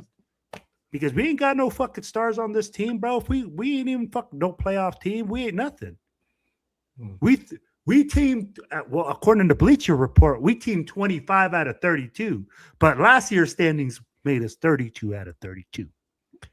Yeah. Do you feel that's accurate? Now that we're 25, roster-wise? Yeah. Right. Yeah. That we're supposed like if you look at our roster and you see the changeover, yeah, I could see us ranked number 25. Yeah, but I'll be like, until we prove it, like this is going to go to it, Jay. We always do this, bro. And I love what Severe said. Raiders fans, we always fall into this trap. Oh, fuck, man, we could fucking go playoffs. Oh, fuck, man, we could have a good team. Oh, shoot. Hey, did you see Pablito? That dude is tearing it up. Well, Pablito comes to the season and Pablito sucks. And we're like, fuck that guy. Fuck Pablito. Get that puto out of there. Bro. Like, bro, like literally. So at the end of the day, bro, like what I say is this. Is we have positivity on the team. We have things that we can no longer move down from because we were the worst team last year. Fuck, bro. Unless we pick -1 next year, we got nowhere to go but up. No. I mean, bro, exactly. Number 1 with 4 wins next year, then hey, we did a good job. There you go. Don't jinx us, y'all, because I fuck around and do that. The first overall pick in the 2027 NFL draft. Jesus, I know. Going back-to-back years for number 1s, bro. Wow, nasty work, bro. Shout out to JDZ in the building with the hold on, bro. Let me do it right. Mm-hmm. Hey, look at Arnie over here breaking. He says Pete and Brendan Carroll hired. Hey, they got all the plan in place. They got Pickapalooza at quarterback with the Geno Smith with Super Worm with his braids too tight. I'll be like, and he's already getting in trouble. I'll be like, he's out there causing a scene with his lady and all sorts of shit. So I'll be like, hey, they are in prime state for the number 1 pick next year. Yeah. Arch Manning in New York.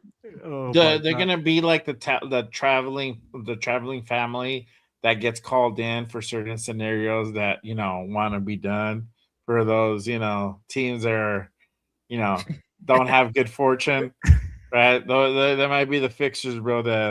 That guarantees them the number 1 pick, bro. Shout out to our guy 805 in the building. He says, "Who's these strange looking guys? Good seeing y'all back. Appreciate you." Hey, I was defending. Trying to be like him, man. I was defending Adam Butler's honor for you, my guy. You missed it. Raider Will wanted to go ahead and trash that man. What a fucking liar! What a fucking respect behind that man's name. Let's ask 805's guy. He's protected out in Vegas, bro. The 805. Don't let this man lie to you. What we said with Adam Butler was that he's not a double A gap plugger. So you have to slant him at the point of attack. Let me ask you, 805, do you see Adam Butler being used as a defensive tackle in that 3-4 scheme? How do you see Adam Butler being used in this 3-4 scheme by Robbie Leonard? So if you can answer that in the chat, please let us know. Don't you be talking shit there, Jay. This man said this. Respect on Adam Butler. Bro, Will was so You caught off better guard. don't make me have to tell you to say, hey, got shit on him, dog. when you walk by Mr. Butler, you address him as Mr. Butler. Mr. Butler. Oh, there you go. He says Adam Butler's gonna jump out of your damn shoulder and your podcast career. He'll Christian Wilkins your ass. Oh, but hey, yeah, bro, he's gonna pop out of that curtain right there, like, gotcha. You're gonna see Will fucking turn white as a sheet before he gets his eyes on camera, bro. Yo, hey, I didn't know you were fucking Swedish, bro. hey, I'm the new Zlatan, bro. You better fucking calm down. Oh man, that's funny. But yeah, let's kind of go into this last thing. We're gonna go ahead and kind of preview next week's training camp. It's gonna go ahead and pop off next week on the 29th. Sorry, on the 28th. I believe that is next Tuesday, so almost in a week away. The vets are going to be reporting, and we're going to go ahead and get training camp fully underway. Obviously, we're going to see Max Crosby in the building. We're going to go ahead and get Tyler Linderbaum in the building, really leading that offensive line, and Stukes and the rest. What are going to be the battles to kind of look out for? We're going to have Kirk Cousins obviously in the building. How are you guys feeling about training camp literally coming around next week? What is it? What should everybody kind of keep their eye out on? Bro, we already talked about this. Let me repeat this. If you are on this podcast and you know anything about football, what you should be watching is the motherfucking trenches where the big dogs eat, where the fucking big men sleep. I'll be like, right there, bro, is exactly where you want to be at. I want to see who's going to win every single position line. I want to see who's getting their ass whooped. I want to see Adam Butler freaking shaking and baking. I want to see Max Crosby flying around. But if he's not, I don't know if he's going to be able to come back, right? But I'll be like, hey, this is talking all the guys that are able to go at 100. I want to see them flying around. I want them, bro, because that's the game. That's the game within the game. If we start at a high level in training camp, and take that and pushing those guys to the limit, this team's going to be fucking good. This team's going to be set for the future. The offense and defensive line will set the tone for the season for this team. It's been proven year in and year out. That's what happens with teams. Their offensive line and their defensive line. If you can run the fucking football, if you give your quarterback time, if you give the other quarterback less time, if you stop the run, fuck, you fucking good team. Yeah. Mm-hmm. Games are won and lost in the trenches. Exactly. That's the saying. So I'll be watching it like a hawk. I want to see who the bully in the yard is. Because JPJ got a lot of proving to do. He wants to talk like he's the bully in the yard. Like he's the guy that can move people. Well, you better stop moving some asses and you better start moving the right asses. Know who the fuck you got. Yeah. So at the end of the day, bro, that's what I'm talking about, baby. Man. I need them war daddies. I need me them war daddies to go in there and whoop some motherfucking ass.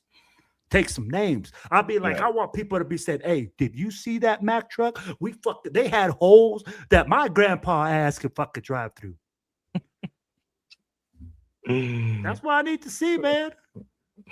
Primos, how do you feel? What do you think next week's going to go ahead and bring once we get all these guys under one roof and get everything going? Kind of leading more to the offensive line with Raider Will is the running backs. I want to see if to Will's point, if these O-lines are kicking ass, hey, these running backs better be hitting them holes. Specifically, Genty and Mike Washington, your two projected starters going into the season. Last year, people were saying Genty had a bad rookie year, 5 touchdowns, barely eclipsed 1,000 yards from the an all-purpose yards, almost got to 1,000 rushing yards, but he didn't get there. And it's a 17-game span, so now you look at under 1,000 as that's really terrible for a running back. Getting under 1,000 yards in a 17-game span. This is the year that Ashton Genty has a lot of questions that need to be answered. And if it's going to be a projected better offensive line that people hope for this season, then I'm expecting this running back room to answer all the questions that need to be answered. But if they're out there still putting up the same numbers as this year, and Mike Washington isn't living up to the hype that was coming out from Raider Nation, some fans in the fan base when he got drafted, then why did we draft? It's going to be that question. Why did we draft a running back at 6 last year? Yeah. Shout to Severe. He says, I guess Wilkin was moving the wrong axis. 100% dog. I was fucking dying. He was. That's right. Raider Will said it. You better be moving the right axis and not your own teams. That's right. Oh, man. 805. Here you go. 805 answered your question. He says, my guess is that we're going to run more even fronts and use a true nose as situational. Just an FYI, Butler did not play nose in New England. Butler did play nose in New England in a 3-4 and did well. All that to say, the Anna Butler can do anything. Yeah, you better call him Mr. Butler when you fucking see him there, Jay. You better when you see him, you better say on his name, you bro. better have some respect on that motherfucker big dog's name. Don't you mention Mr. Butler. When you see him, it's Mr. Butler. The Butler did it. Oh man. No, I was gonna say the same. I was gonna say the same thing as you, Primos. I was gonna go ahead and say I'm excited to go ahead and kind of see the running backs together in the same room, Genty and Big Mike Washington, and get those guys going and get them kind of used to each other and how they're going to go ahead and work off of each other. Obviously, like you said, if Big Mike is not up to the test, we still have the other guy we picked up. I think Hembley is Hemby. Oh yeah, Roman Hemby. Yeah. And I think, and I said it earlier in the offseason, is that I feel he's going to be a good number 3 running back, just to have there as, the the guy that can go ahead and come in on a rotational piece, or to go ahead and kind of eat up, put in some blocks or, take some damage up front as well. So, but yeah, I'm interested to see those guys play. Obviously, the corners, that's going to be a big battle itself. You have Stokes coming back on another year. Now you have McCoy, which, again, if he's healthy and if they clear him to go ahead and participate this preseason and going possibly into week 1. Again, I don't know. They don't seem like they're going to go ahead and have him do a surgery. So that the question remains is, are they going to go ahead and play him? I feel like they are. I want to say yes, they are, because if they haven't done the surgery, that means that they have full intention of playing him. And if the doc says, hey, he's good to enough to play, they're going to go ahead and play him. We know what to expect from McCoy. It's always going to be on that short-term type of deal. We don't know how long his knee's going to last, but we're going to go ahead and ride on it till the wheels fall off, essentially, But I feel like he's going to be out there competing and potentially stealing jobs. I'm excited about that. I'm excited to go ahead and see Darian Porter in another year. We saw Zeke Masses. We talked about him. I said it early in the offseason. Dark horse coming into this offseason, into the OTAs, and now into training camp, but definitely another eye out. Another eye to go ahead and keep an eye out on Stooks. I'm pumped for Stooks and having that competition with the other Johnsons And then if he's going to go ahead and compete versus a Palmau for that for safety spot, that's going to be interesting as well. So a lot of things to go ahead and look out for. And obviously, the question on that we're talking about who's going to be opposite of Max Crosby, right? How that's going to look. Is Kuntz finally going to go ahead and step it up and play like he's worth for that damn contract he got, or is it to Quiddy that level? Because I don't know. Or is it I Crawford? highly Yeah, or is doubt. it I Crawford? highly doubt that man has 3 lives, bro. But hey, I've seen stranger shit in the NFL, bro. So whatever. But hopefully, this is second year coming off that ACL injury for him. Hopefully, this is the time now where, all right, you went that year, you felt it, you're good. Coming into another offseason with the same people. Now it's time to show what you're all about. You want that big contract? Prove it. I think that's kind of where we're at a point with Malcolm Kuntz. And, it made sense with the whole Max Crosby trade. You need another guy to go ahead and essentially have, at his old position. But we know how that ended up, right? So now we're here now.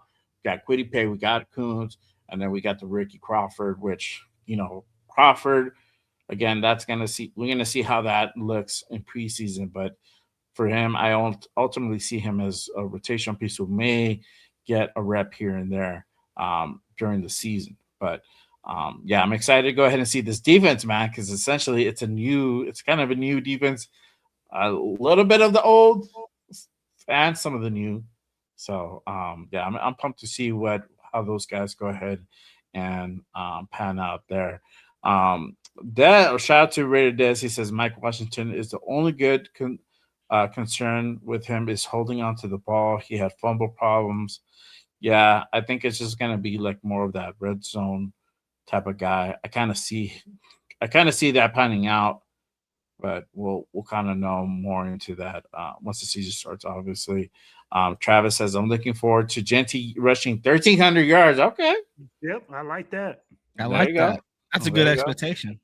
Yeah, get his confidence back. Hopefully, yep. Yes. I agree, and I feel like I feel that we have somebody competent now in that coaching room with this offensive line, and I feel that no matter even if we can't fully get this offensive line completely right, I feel it's still going to be a better version of the offensive line than what it was a year ago. Yeah. I'm gonna go ahead and confidently say that. Now, if I eat a bag of dicks later, say like, bro, like, what is your, better offensive line now?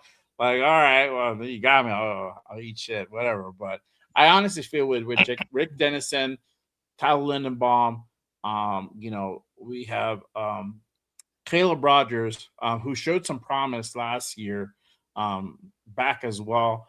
JPJ, we have questions about JPJ. This is gonna be his time to really earn that spot. I feel with the talent that we have right now, it's not given. It's definitely gonna be earned for him, and I want to see how all that pans out.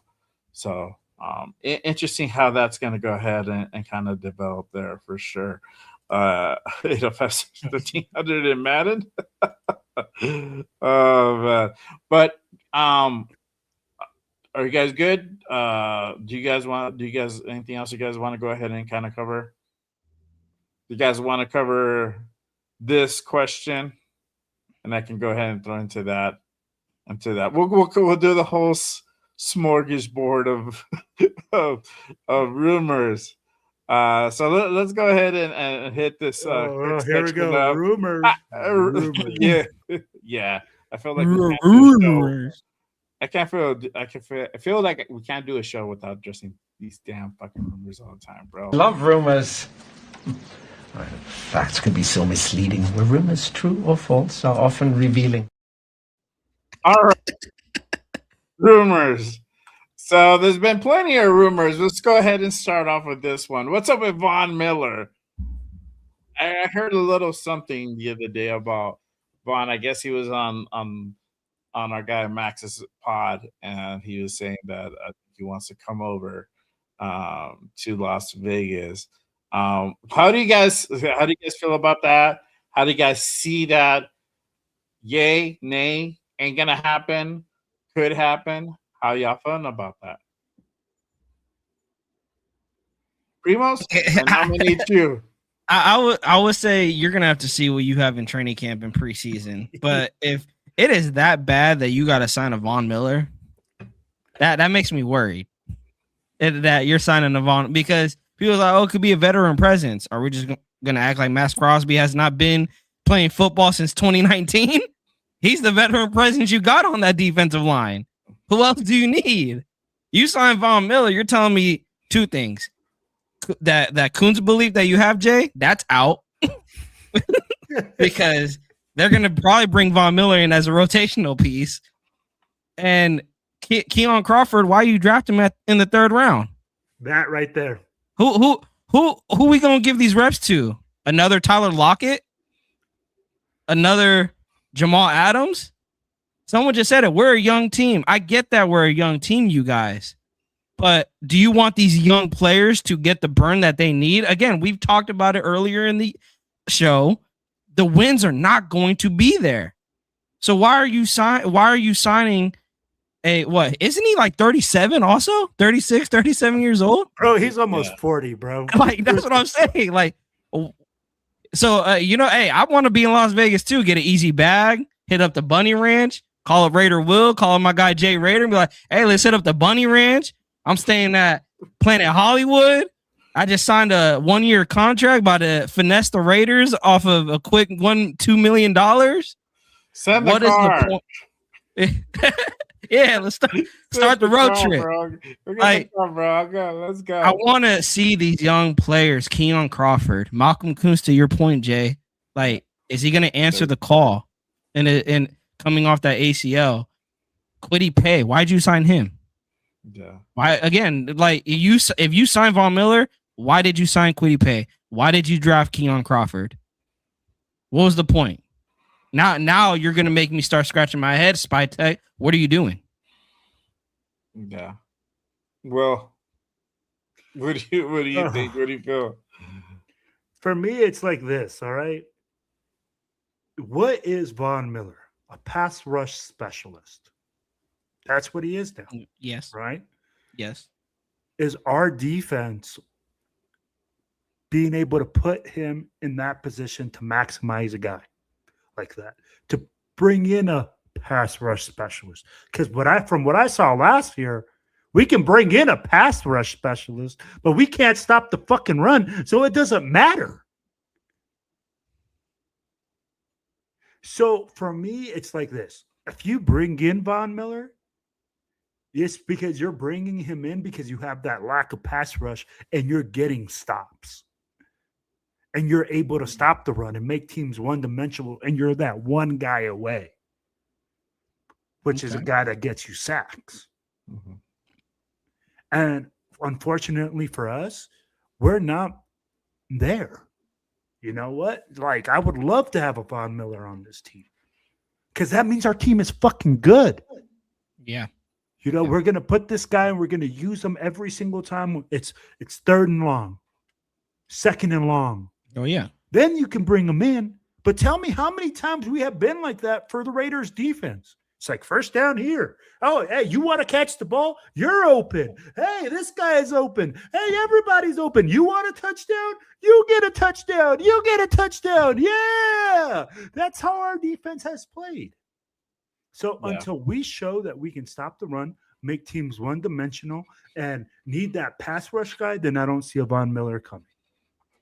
I agree with what you said with like our pass rush. If we get a Von Miller is because our pass rush is in trouble, which looking at the room with the talent that we have now, because went out and got Kwity Paye. We kept Koons, right? Koons hasn't played up to par, but he hasn't sucked either completely. He's just been mid. He hasn't done anything special. With that being said, and then you got Crawford, even with the Rook. I mean, he's not going to be expected to take too many reps. I think that's the move that, at this point in time, I don't see that happening. unless one of these guys go down, then that might change the narrative. Yeah. Then you might start talking something about that, right? But at this point in time, with the room being the way it is, I don't see that. I see more, if anything, happening at linebacker. That's probably where they're going to go ahead and beef up and bring in somebody that can go ahead and be in the linebacker room, because we don't know what's going on with Nakobe, like 100%. Like, Yeah, we don't.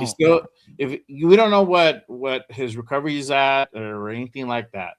At this point, it's just like, that's why people are getting nervous, because they don't know.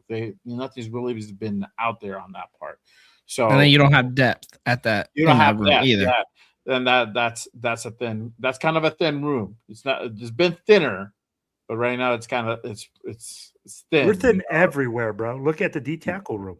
You're talking Adam Butler. We're not, and who else? no, we're not thin everywhere completely. There's some rooms that we're okay on, but yes, there's a lot. There's more holes than there is. Okay, Jay. Quality. What rooms, room are we thick in? What room do we got a bunch of thugs in? I just said it right now. Which room? The edge. We're talking about edge. We're talking about Von Miller. Like, why are we going to go out and get another Von? But we don't have a bunch of thugs at edge either. We don't have thugs, but I mean, we got Max Crosby. We got Pay, and then we got Kuntz, right? As of right now, right? We don't know how Kuntz is going to pan out. If hopefully he lights it up and plays beyond his contract, bro, and really like makes that case like, hey, you need to re-sign me, and earns that. Yeah, whatever. Yeah. What do we pay him? 10 on this contract? Yeah. I mean, to go out and get a Von, I don't know. At this moment, I don't see it make a whole lot of sense. But if things changes or we're suffering in that pass rush, then that makes more sense, because we're having difficulty, like you said, we're stopping the run and not penetrating to the quarterback positive necessary, or it's just we're just having issues all around, right?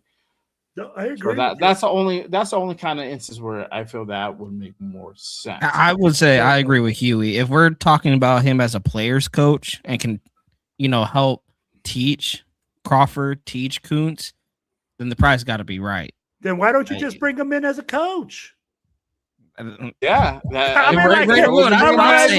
don't you just bring him? Why sign him to an active roster? Like, hey, man, I just signed you as a coach. Yeah, just bring him in as a defensive or edge coach or defensive line coach. I mean, and let me tell you like this: bringing him to practice as a guest.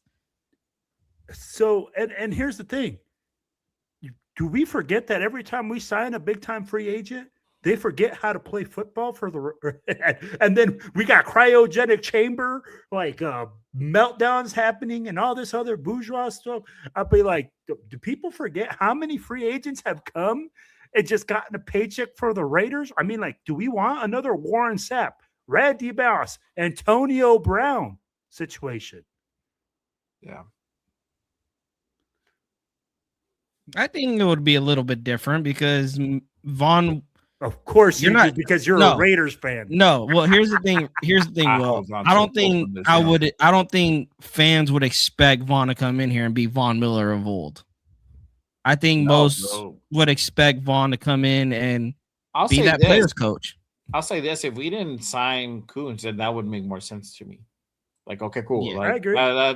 That's something that can add and bring some quality play and also be that mentor, so, but we kept Kuntz, like this whole thing now kind of like it really morphed a little bit into our decision making. Now we got Max, and then we got the other guys that we went ahead and got and kept. So, that's kind of where it's at. I wanted to go ahead and bring up this one, and there's another one too. So what about Justin Jefferson? And I think Tebow was another one, right? Stop. Tebow was another one. Who was the other one? Who was the other one? Who's the wasn't other it the corner receiver? Wasn't it the corner that's dealing with like issues right now in the court, like some law issues? Like he got released by the Lions. Yeah, Terran Arnold. Arnold. That was the other rumor. Might be interested. Yeah, no. Stop. Yeah. Bro, the Justin Jefferson rumors, What are you going to give up for him? I know I seen something out there that we could give 2 firsts and Michael Mayer. We talked about it earlier in the show. This is a young team. Why are you giving away draft picks? You build in the draft. You build a playoff contender in the draft. And we've done this before. Devontae Adams, Randy Moss, Antonio Brown. Has it worked out? No, it hasn't. Now, yes, you can argue, well, now they have a quarterback and Fernando Mendoza. Fernando has not played a snap in the NFL. We're assuming Fernando, will take that next step and he, can establish himself as a really good starter and be the franchise quarterback for the Raiders. Mm-hmm. But there's no guaranteed. Trade for Justin Jefferson, that moves the needle for me. Now, Clint Kubiak, you got to go playoffs year 1. You got a guy like Justin Jefferson. This offense better be top 5, top 10. Right. That's what you're saying to me without saying it to me. Yeah. That's what you're basically saying. Like, this offense is going to be basically the heart and soul of the Raiders if you go trade for a Justin Jefferson. But you're not a Justin Jefferson away. Raider Will, how many times we got to say it? How many holes is on this team? How many question marks are on this team? You are not. Hold on. Stop it. Get some help. Yeah. No, we're not a Justin Jefferson away, you guys. We're not. If, let's say we were going into 2027, you need an X wide receiver. We win 5-6 games this year. We have some hope for the future. It makes maybe a little bit more sense next year if you're trying to locate that true X wide receiver. But also, why not go draft one? Why not go draft your X? Why trade draft capital away? Why trade a player away when you can just go draft your X wide receiver? And there's been a lot. I mean, the young wide receivers has been taking over the league. Jamar Chase, Justin Jefferson, CeeDee Lamb, just to name a few. Why not go look at Ohio State or wide receiver university, as they like to call it? I'm not saying you'll go get a Jeremiah Smith, because the wide receiver class next year is a good class. Yeah. But to Severe's point, picking the top 5 next year is very, very realistic. That you could potentially go locate your wide receiver 1 in next year's draft. Wow, Severe, so talk that truth, Severe. It doesn't make sense. Bro, it doesn't make sense. That contract as well, it doesn't make any sense. Exactly. And what would you have to give up to get him? What would you have to give up? 2 firsts at minimum. Are you kidding me, bro? 2 firsts? You know what we could do with 2 firsts? We could draft 2 number 1 wide receivers. Yeah. This is the whole insanity thing, right? With Justin, let me just stop this rumor. This fucking rumor was bull caca. People need to stop smoking that fucking good stuff before they start typing or saying shit, because I'll be like, or drinking too much, or like podcasting, or podcasting, whatever fuck what they do. Because at the end of the day, bro, this team, team that makes a move like that is a team that's ready to win right now. A team that's ready to go to the playoffs. Yes. A team that's ready to Super Bowl bound. Bro, the Rams will be a team that will make that move. Yeah. For us, it makes 0 sense. We don't have taking that financial hit, losing 2 first rounders when the team isn't even built yet. And then it's exactly what Primo said. That puts you in win now mode. That's what we thought with Devontae. Let me ask you guys that. What was your expectation when they traded for Devontae going into the season? What did that tell you? We want to win. We want to win. Yeah, we were looking to go ahead and make a strong move to make playoffs in, but we knew how that went, And you could argue he probably was that missing piece of that offense. The year prior, they didn't really have a true X, and then you trade for him. Mm-hmm. And like Dixon said, coming off a 10-7 season, and then you traded for Devontae. You're expecting to go to playoffs. You're expecting to push you Yeah, over. I thought that was my first thought, and I was like, I was all I wet can't for that I fucking can't move, lie and say bro. same here. Yeah, at the time I was like, oh man, we went and got out DA, bro. Reunited him with Carr. Like these motherfuckers are gonna ball, right? And wrong, They put wrong, up stats. wrong. Yeah, They put up numbers, and that's the. put up I some think numbers, yeah. Scorpio said it. JJ is a different beast. The thing is, JJ will come here and still put up numbers, but I will ask this: will those numbers equal wins? Okay, there you Because go. we've seen it. Yes, We've seen it where we've had Raider players put up amazing numbers. You could put Brock up there. Brock putting up amazing numbers right now. Is it leading to wins? No. Yeah. I'm tired of these stats. I'm tired of the stat guys. dude. And I'm going to tell you like this: you hit the nail on the head. This guy's going to demand the ball. This guy's going to demand his money. Severe just hit it on the head. We got guys asking for contracts. We got money that's going to be out on the table. So when you're talking about that type of money going out, I'm like, we need to build through the draft in order to keep our salary cap down, in order to keep this team competitive in the future. So let's stop trying to get this quick answer for a team that needs more than a quick answer. Mm-hmm.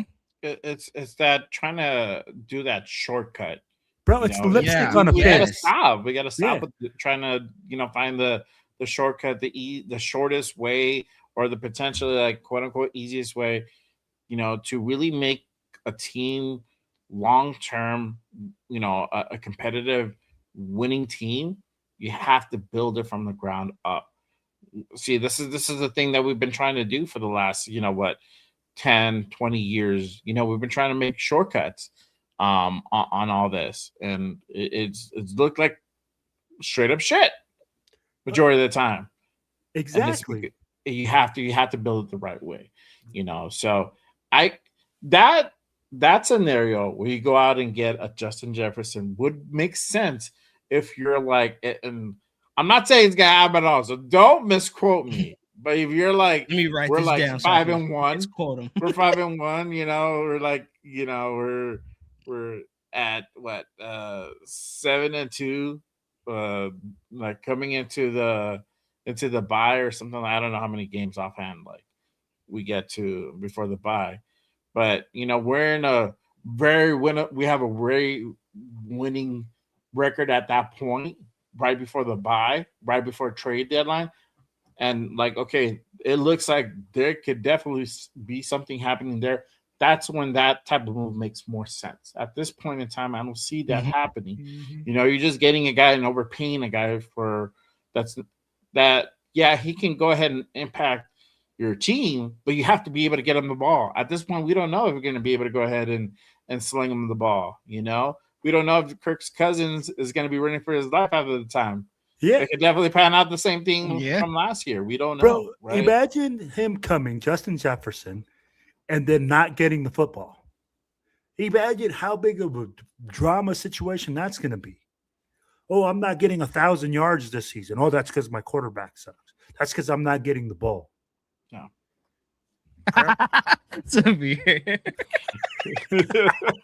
Right, bro? I'll be like, what the fuck are y'all on? Hey, it's that Vegas lifestyle. PEDs. And the thing is, would you want a Justin Jefferson? Of course. Who wouldn't want a JJ on their team? Bro, Minnesota is effing up right now. Like, you're trying to locate the quarterback and you're giving him shitty quarterbacks. On top of that, you're not doing anything to protect said quarterbacks. Yeah. But look at what New England did, traded for AJ Brown. That's what a playoff team does. Go get your guy a true number one receiver. Who in the NFL that could possibly make the playoffs this year needs a number one receiver? And I wouldn't be surprised if JJ is on the move come the trade deadline. But it won't be the Raiders. Raider Scorpio just came, bro. He said 2028. Will Justin Jefferson even be on this roster with that massive contract? Probably not. Probably not. We're not going to be able to afford that, and that's the thing. Like, it might see simple looking from the outside in, right? but it's not. You still got to go. You have guys like Max that Yeah, you're Severe brought it up. constantly like re-upping and re-guaranteeing their contracts for more money, right? So you're putting more money guaranteed that has to be paid out on the books. And then, you got other guys that are going to be also wanting a contract extension. We're not too far away from Brock Bowers and his soon-to-be contract extension. It's going to be a fucking massive deal just to keep him on the squad. And that's a guy that you definitely go. Tight end one in the NFL. You're not going to let that dude walk. Yeah, so, you can't. But yeah, let's keep it real, right? So you have to take care of him. There's other guys that are going to be coming up due around that time by 2028. You'll have potentially Genty's fourth year coming up, so you're already going to start thinking about contract extension, unless you're going to go ahead and get the 5th year option on him, which you could, right?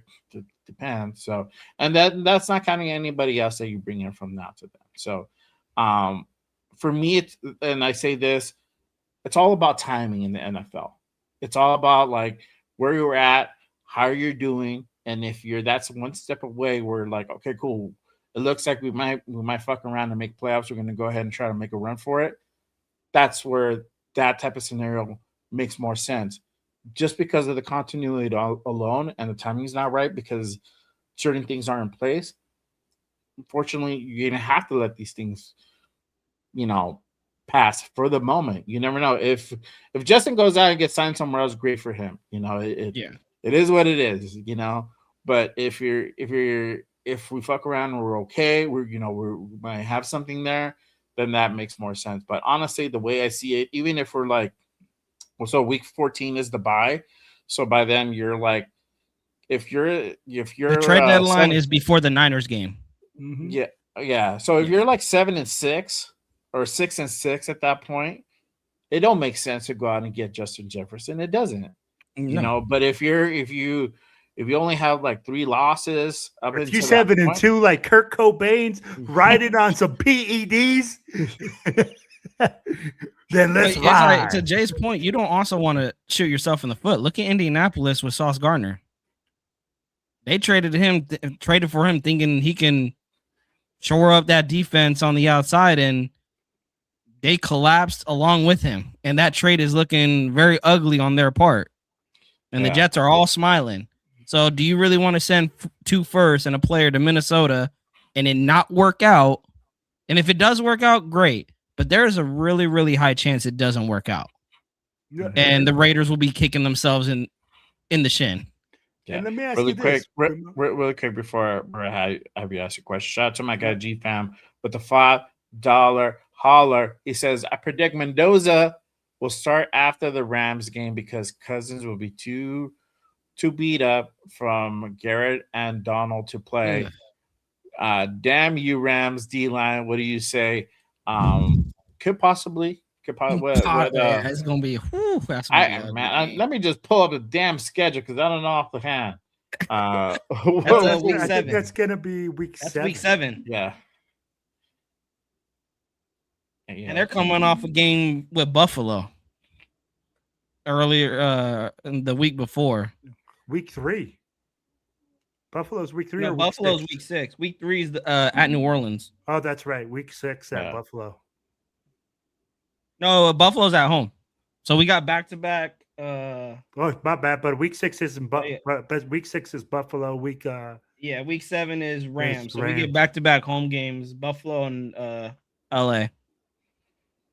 Yeah, and that could be. I mean, like it all depends. But I'm like, I think we're gonna carry 3 QBs for that situation. You think we're gonna carry three QBs? God you damn, have bro. to. I think that we're gonna carry 3. I think we'll carry Mendoza, AOC, and Kurt Cobain's, of course, because he's gonna start. Because at the end of the day, if something goes down and you don't feel like Mendoza's ready, you're going to put a solid number 2 in.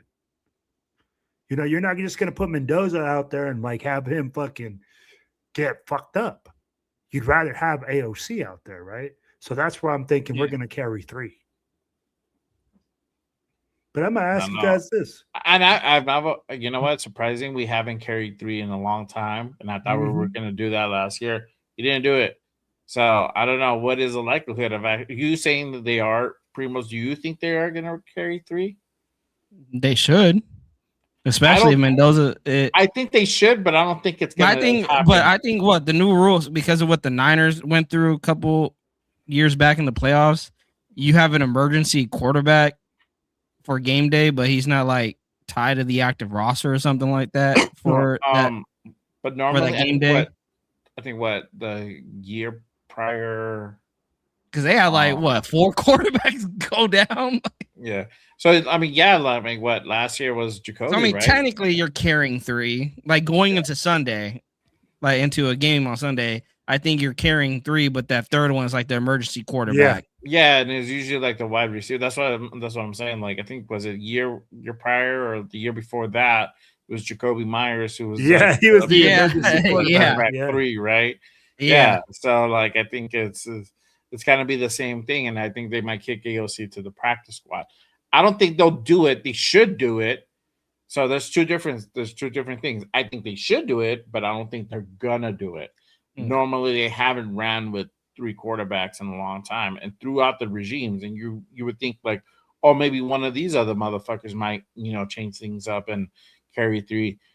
I don't know. I don't see it happening, but hopefully I'm wrong and it does, and it actually does happen. Let's see here. Severe says, but the OC for the Jets, but the OC for JJ's best years were under Wes Phillips, but O'Connell was a play caller in those seasons. Yeah, I don't know.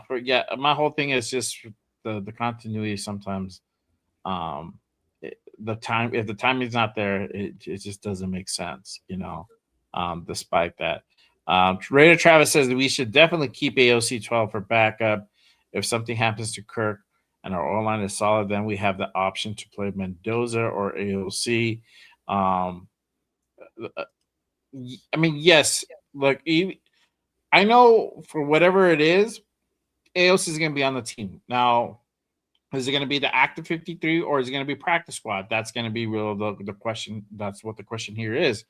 Are they really going to go ahead and run with 3? Meaning they're going to keep AOC on the active roster. Now, let's say they do put him on the practice squad. They're going to pick him up. Somebody's going to pick him up. Somebody could, yes, but you have to put him in your active roster. You can't put him into another practice squad. The rules don't work that way. You have to put him in your active roster, I think, for the rest of the season. I don't know, right? So we'll see. Stranger shit has happened. That's what I'm telling you. Absolutely. I don't know. I feel like they're not going to do it, but hopefully I'm wrong. And hopefully they do keep them, because even if you run with Fernando, if Kirk goes down, you run with Fernando, you still have AOC as your backup to go ahead and come in case that dude gets hurt, which we've seen happen. It's funny. I was just talking about that the other day at the barber shop. With the whole 2021 season, when Carr went, the 2016 season when Carr went down, and then what's his face went down as well, and then we had to run, and then we had to run with third string on that game. So it's just it's crazy, bro. It's crazy. Yeah. Sevilla says that he's a part of the 53, but you can dress him on game day, and they aren't included as part of your active 48 game day players. So you have 48 plus an emergency QB, which makes 49 guys dressed on game. Okay. Well, there you go. I think we can hit this last thing, and then we'll go ahead and kind of wrap it up. But hey, it didn't take long, dog. To oh my god, bro! I wasn't here, so I was just like, whatever, bro. I was like, it was about fucking time.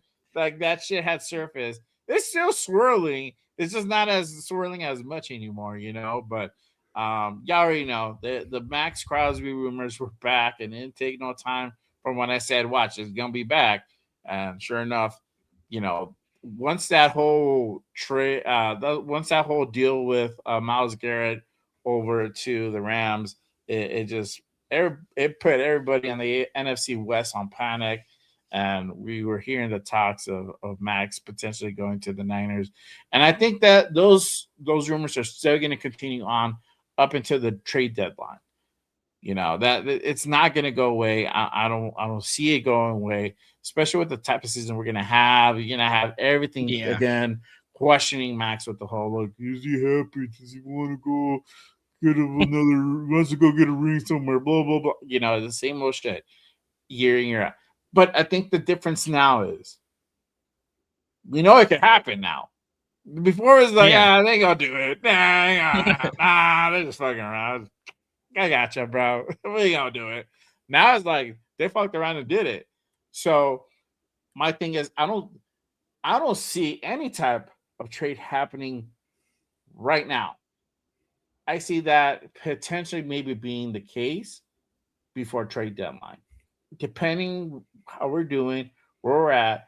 And again, if there's a needy team that feels Max Crosby and this motherfucker is just buying it up, they could come a knocking.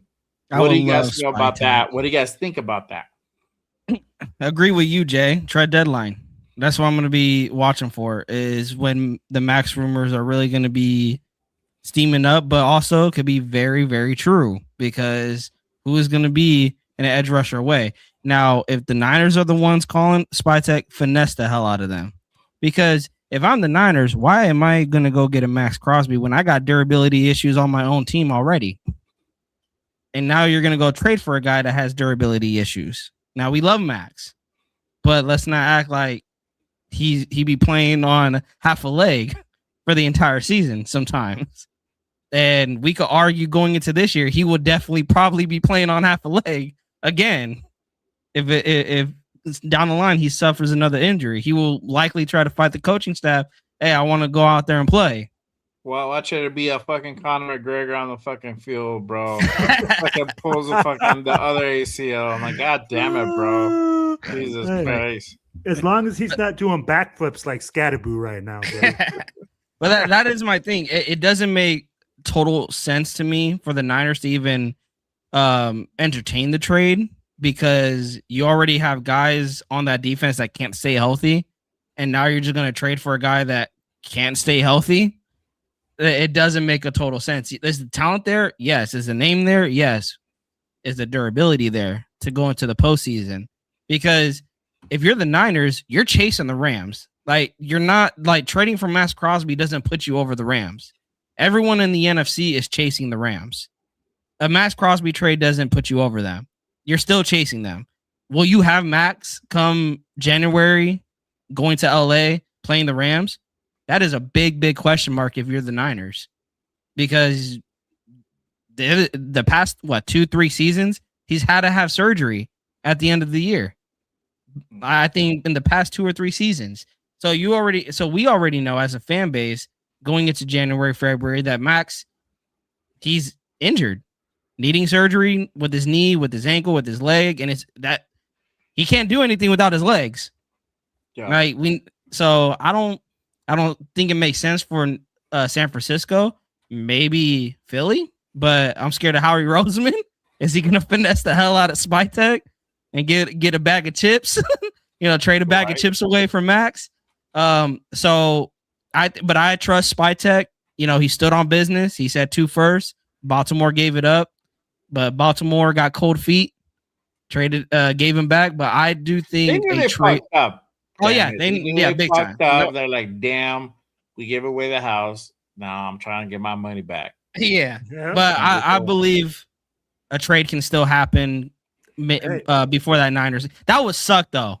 You trade him away to the Niners, and then you got the Niners that week. Like, that would have sucked. But I do believe, I don't think it's gonna happen. But trade deadline, I would not be shocked if Max is on the move once again. Yeah. And then look at Severe's question. And bro, man, you're gonna bring up those old feelings again. Imagine what Clint could have had done. But who says we would have drafted? If we drafted McCallum at 14. We drafted players at different positions that we thought we weren't going to draft. I'll be like, look at the moves we made. I'll be like, maybe we think that he would have been nice for that offense. But It maybe probably they would don't. have been what's his name from UConn? I forgot his name. Damn, I can't remember his name. But the kid from UConn would probably been the guy that we would have potentially we probably would have traded down. We probably traded back that pick. I feel that that's probably would Could have have been been. the move and got what's his name from UConn. And that would have been a pick like at pick 25 or 26 or whatever it lands on, and then we would have gotten more second round picks and third round picks or fourth round, whatever, So, yeah, Bell. There you go. Thank you. It was Bell. Yeah, they were high on that dude. So, like, that's how it goes sometimes. I'll tell you But guys like this. I don't think it's going to happen. you don't think it's gonna happen? I think a lot of people are thinking it's going to happen, but it won't because he already has his price set in mind, right? And just look at what Myles Garrett went for. A 5th and a 1st rounder next year. What did Spytek said he want? He wanted 2 number 1s. Yep. Unless he got that, he wasn't moving off this. So I don't see it happening unless like it's something that Spytek really wants. And if he says 2 number 1s, bro, I don't see any teams giving 2 number 1s right now. Myles Garrett just went for a 1 and a 5. Mm-hmm. Oh yeah, and you can't say Max is better than Miles, bro. Miles is on a different planet, bro.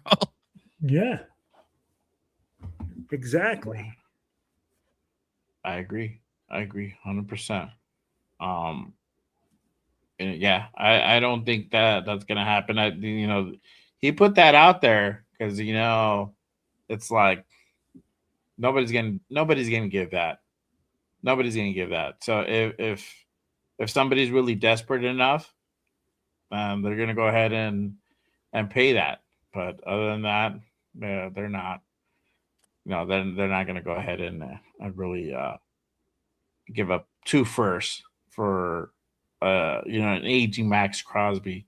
Yeah, but hey, I hope I'm wrong if it does happen because that means we get 2 first-round picks. I'll be down Well, for that that means, old man.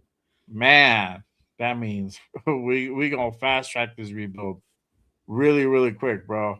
Even more so. Denzel Boston is the guy that I was thinking of, not Bell. Boston. Denzel Boston. Sorry, and he's from Washington.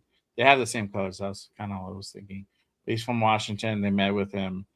They could that could have been the dude In the second round, yeah. Yeah, he was drafted in the second round, but they were, I think they at the highest it was like 20 something, like 28. Bro, we could have drafted him when we moved back in the second round, and we didn't draft him. We literally had the best defensive tackle on. I thought we were gonna go with that kid from Ohio. Yeah, remember? Yeah. I remember. Fuck. Do you see? I was like, "What the fuck are we doing?" Yeah, what the fuck are we doing? That was reaction talk. I was like, So I think like, the move, bro. Oh man. 805 says Spytek would have drafted a guy projected in the 3rd. Yeah, see? Oh shit.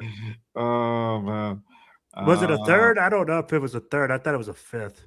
I don't know. Myles Garrett was traded for Jared Verse, a 2027 first round pick, 2028 second round pick, a 29 third round pick. A 29 third round pick? Wow. Yeah. Because they changed it now. You can go like I don't know how many years now. I think 3 years is like you go 3 years out on the picks. Huh. You can't give like a 2050 first round pick either. You know what I mean? Like, yeah. No. Dude to be retired by then. Yeah. You did like 2029. Like, I guess this year coming out, you can do like 2030 probably. Yeah. Which is insane, bro. It's like literally right around the corner. But again, that sets the market. And I mean, like, that's literally setting the market for the best player on defense. Yeah. And Max Crosby is nowhere near Myles Garrett. Yeah. Arnie with the clutch question, and we'll go ahead and put this as the last question. He says, who was the biggest draft disappointment last season? Besh, Thornton, Mullet, or Miller? Two of those Honestly, guys bro. didn't even play. That's what Yeah, I was saying. bro, 2 of them are yeah. not even on the team, so that kind of They didn't even answers. play. This Yeah, kind of answers Thornton, the bro. question Thornton. in itself. Thornton. I would say Thornton too, because given the amount of reps he had and the hype coming out of training camp, Thornton never lived up to the hype, the expectation that it seemed that they put on him. Definitely Thornton. You could argue Besh too, because he didn't see the field and he's the second round draft pick. Besh is a second round draft pick, and bro, what are you doing that they didn't even want to play you? Yeah, that was old man Pete on Xanax, bro. You know, that was Xanax vision that dude probably was having there. So I mean, you could go top to bottom on that draft card or that draft class, and you could say everybody. Yep. But you could put Thornton based off the expectation, but Besh, to Severe's point, just being a second 20 rounder, receptions, 227 yards, bro, for a second rounder. That's all I got to say. A second rounder is a premier draft pick. A starter, bro. You a starter. Yes, he should have been a starter. And the fact that you didn't even see the field as much as you did, I've always said that I gave him the benefit of doubt because he should have seen the field. But at the end of the day, you didn't prove to the coaches that you should have seen the field. So what does that say more about you than the coaches? Well, I don't know. Now they're saying, now it's the opposite. Supposedly Besh is going to get more opportunities or whatnot. But that was earlier this offseason, so I don't know. Again, going into training camp. We talk about snaps in preseason. Besh needs to be out there. Well, bro, he was out there, and I'm going to tell you the reports that were coming out. Again, a guy that didn't create any separation without pads, a guy that struggled that they said, oh, he's going to get better when he puts pads on and he blocks. I'm like, we talk about wide receivers blocking, man. You could have just get a blocking tight end if that's the case. Exactly. But that's the thing. That Besh is a second round pick. And this is the year that I'm looking at Besh like, hey, Besh, you better prove Sprytech wrong or Sprytech right because he drafted you in the second round. And to those reports, Will, that you were talking about, let's see it. Bro, let's see it on the field. That's the only little chip that's on there is that he didn't get enough. You could say like, oh, he didn't get enough burn. That's why, there's still a question mark behind him. But also you have that flip side answer where it's like, question. Dude, a fourth round. What did you do? Yeah, a fourth round pick is starting over you. Yeah. So what did you do? What did you not do enough to get somebody else like he didn't get open enough? And then here goes back to this other thing. You have fucking old man Pete who loves his tall dudes, bro. He loves the tall boys, bro. Positive necessary, but Trey Tucker, tall dudes, bro. Trey Tucker is tall. I mean, who the fuck else are you gonna put out there, bro? Yeah. Oh man, oh man. Oh no. Oh. The thing is, in preseason and training camp, Besh, let's see what you're made of. And that's the thing. What I hear is that he's a physical guy. He loves to do the dirty work. He can catch in traffic. He doesn't drop, the ball a lot. Then why is he not on the field? Why is he not open? That I feel like you can. The thing is, if people say he can catch balls in traffic, positive necessary, that should be the clear kind of insight that dude can't get open. Like he's catching with defenders in his face, which, hey, yeah, that's a highlight, but hey, we might need you to get open a couple times though. Here's the thing though. I love what Severe just said. Who the fuck else are they going to put out there?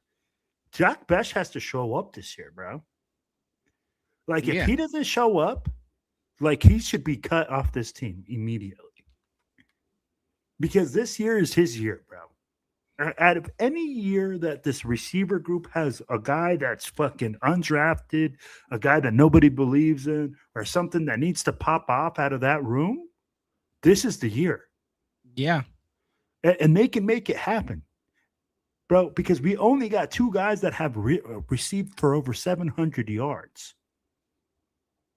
Oh, yeah, Severe brought it up, yep. Bro, yeah. And I'll be like, and if you go he like said Trey Tucker and Philip Dorsett, a guy that's going to get cut. I'm going to go on the flip side to that and say, no, you don't cut him. I say you keep him and trade him, put him on trade. If you're able to go ahead and you're in the position to go ahead and send him off and make your package look even more enticing, and having a guy like Jack Bech where it's like, hey, there's potential there, you can definitely go ahead and mold him in the right situation. Sales pitch him. I don't give a fuck. I'm down with that, bro. Here's the thing. You have Clint Kubiak, a guy that can scheme wide receivers open. If Bech can't fit in this scheme, yeah, that's a bad look on him. And you got a really bad look to Bowers. Bowers is going to get double teamed all the time. So you're going to have one-on-one situations where you can get open. So he needs to show up and show out. You know what I mean? At the end of the day, that's what it is. Jack Bech is on the bubble. He needs to be. To me, he feels like I feel Thorne is more on the bubble than that dude. But go ahead. Well, I agree too. Yeah, I think they're both. To Will, both could be on the bubble. You're probably gonna have to keep one because of the depth. You don't have whole lot of depth with what's his name, Tariq Young. The dude that we picked up from Seattle. That's the dude that we have. And I think we got Malik Benson, Jonathan Brady, Cedric Jackson, Chase Roberts. Cedric might be the one that could potentially fuck around and make this 53. Yeah. Even at a wide receiver 4-3. I like him. I like where he can go. He has a speed, and we know that he can go ahead and catch the ball. But I think you keep one of those guys and keep them for depth. So that's the thing where Kubiak's gonna have to make those tough decisions, and we'll know once we get more into training camp. If they play Thorne and Bech a lot, that's gonna give it insight on how they feel about him. To give them as many opportunities to try to prove themselves to make the final 53. I guess Scorpio, bro. No, hold on. Stop it. Get some help. Cut Bech and Thorne and go sign Diggs. Hey, I don't need no wet ass pussy out there, bro. Hey, bro. You might fuck around and get another Wilkins situation. So I don't know. We want to go ahead and petition bring that. Hell no, bro. I do not need any of that. You know what I mean? So Severe is right on point again. Right on point again. Yeah, I was surprised it happened, bro. And I was like, fuck yeah, that's fucking dope. I didn't like Tyree from the pick from the jump, but I knew he was a bum when everyone on the edge was hurt, and he still couldn't produce. If Bech can't crack this receiver rotation, zip his career the fuck up.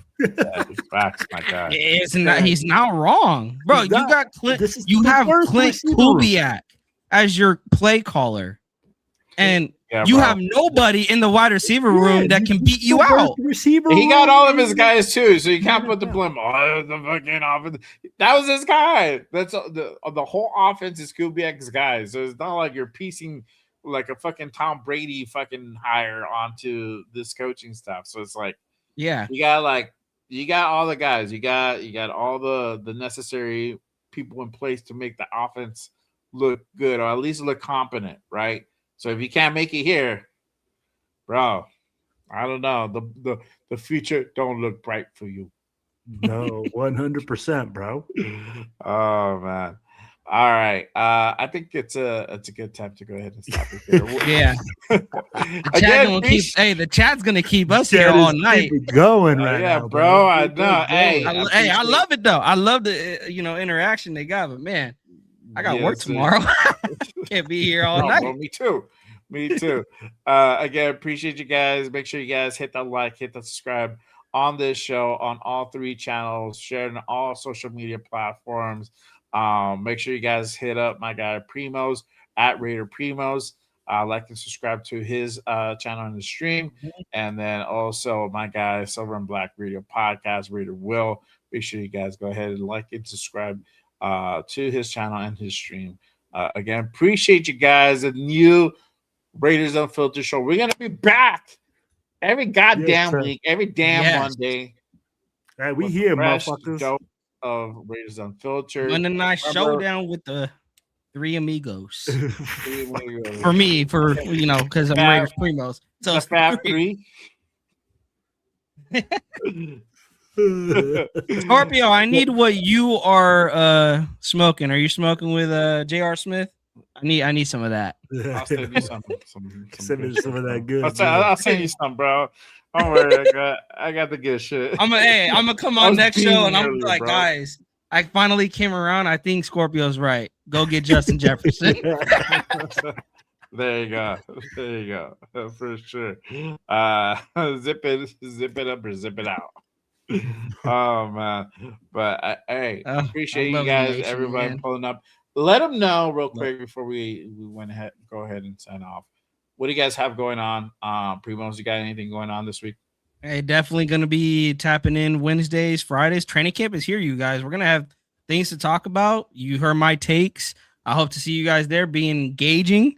And I want to hear from you guys as well. It's not just the Primos podcast. It is also the Raider Nation as a whole. So definitely want to see you guys there tapping in on Wednesdays, Fridays. Try to shoot for like 5:00 p.m. Pacific time.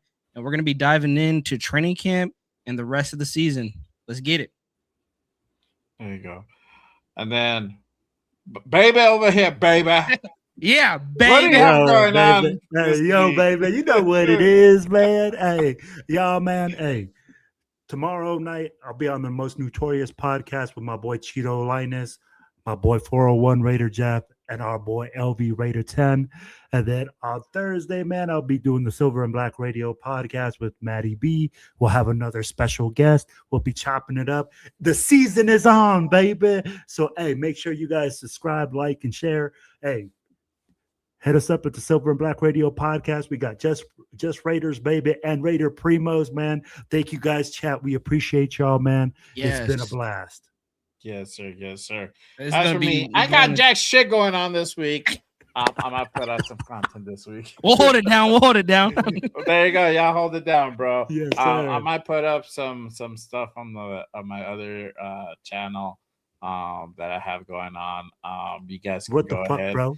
Yeah, go ahead. And push that channel up. Hey, hopefully we don't be saying that this season. What the fuck, bro? I hope so, bro. I hope so. But yes, you guys can go ahead and check that out at the Bro What the Fuck Show on Instagram, on YouTube, and now TikTok as well. And I put out some MMA content the other day because fuck, y'all already know it's been so fucking slow. So I had to go back to my root to UFC. So I put out some UFC content going over a recap and breakdown of UFC 329, which was almost I'm so glad I didn't almost as disappointing as our season last year. And I still felt like I got robbed. I'm like, what the heck? All right, bro. That's faster but than you a 1 minute. you felt like you still got robbed? Yeah, my brother was streaming it, and I was like, what the heck? I did. I paid for it, but I did feel a little bit. I did get robbed. Hey, at least the other fights were there. There was some other, the pre-fights were pretty good, but man, really the hype of the fight. Jay was out there just to watch the stanky leg, bro. Oh yeah, dude, the stanky leg. Hey, man, you can see Conor McGregor. Dude, stanky leg all the way out, baby. Fucking hobbling like a fucking hobbit, bro. Out of that fucking octagon. But yeah, check it out. At the Bro What the Fuck Show on YouTube and on Instagram. I put out some other content, some funny content as well. Or at least I try to be. Usually I'm not. So usually I eat a bag of dicks half of the time. So. Damn. But with that being said, we're gonna be back. We're gonna be back next week with another fresh episode of Raiders Unfiltered. What the fuck are we call ourselves? Fab 3? What you say? You said the What'd you say, Fab Primo? Three, The Fab 3. The the delusional three. Delusion 3. the Three Musketeers. They're like, what you want to call it, The man? Three Fab Amigos. Three. I don't know. Whatever. We'll figure it out as the days We'll go figure it out. by. Yeah. But yeah, make sure you guys go ahead and pull up if you guys want to go ahead and talk some shit. Here's some bad takes and maybe have a laugh or two as well. But that appreciate you guys. There you go. Me too, bro. Me too. I don't get fucking use a force on this shit, bro. Other than that, y'all, I appreciate you guys. Salute to everybody, and we'll see y'all next time. Peace. Just remember, just Raiders, baby.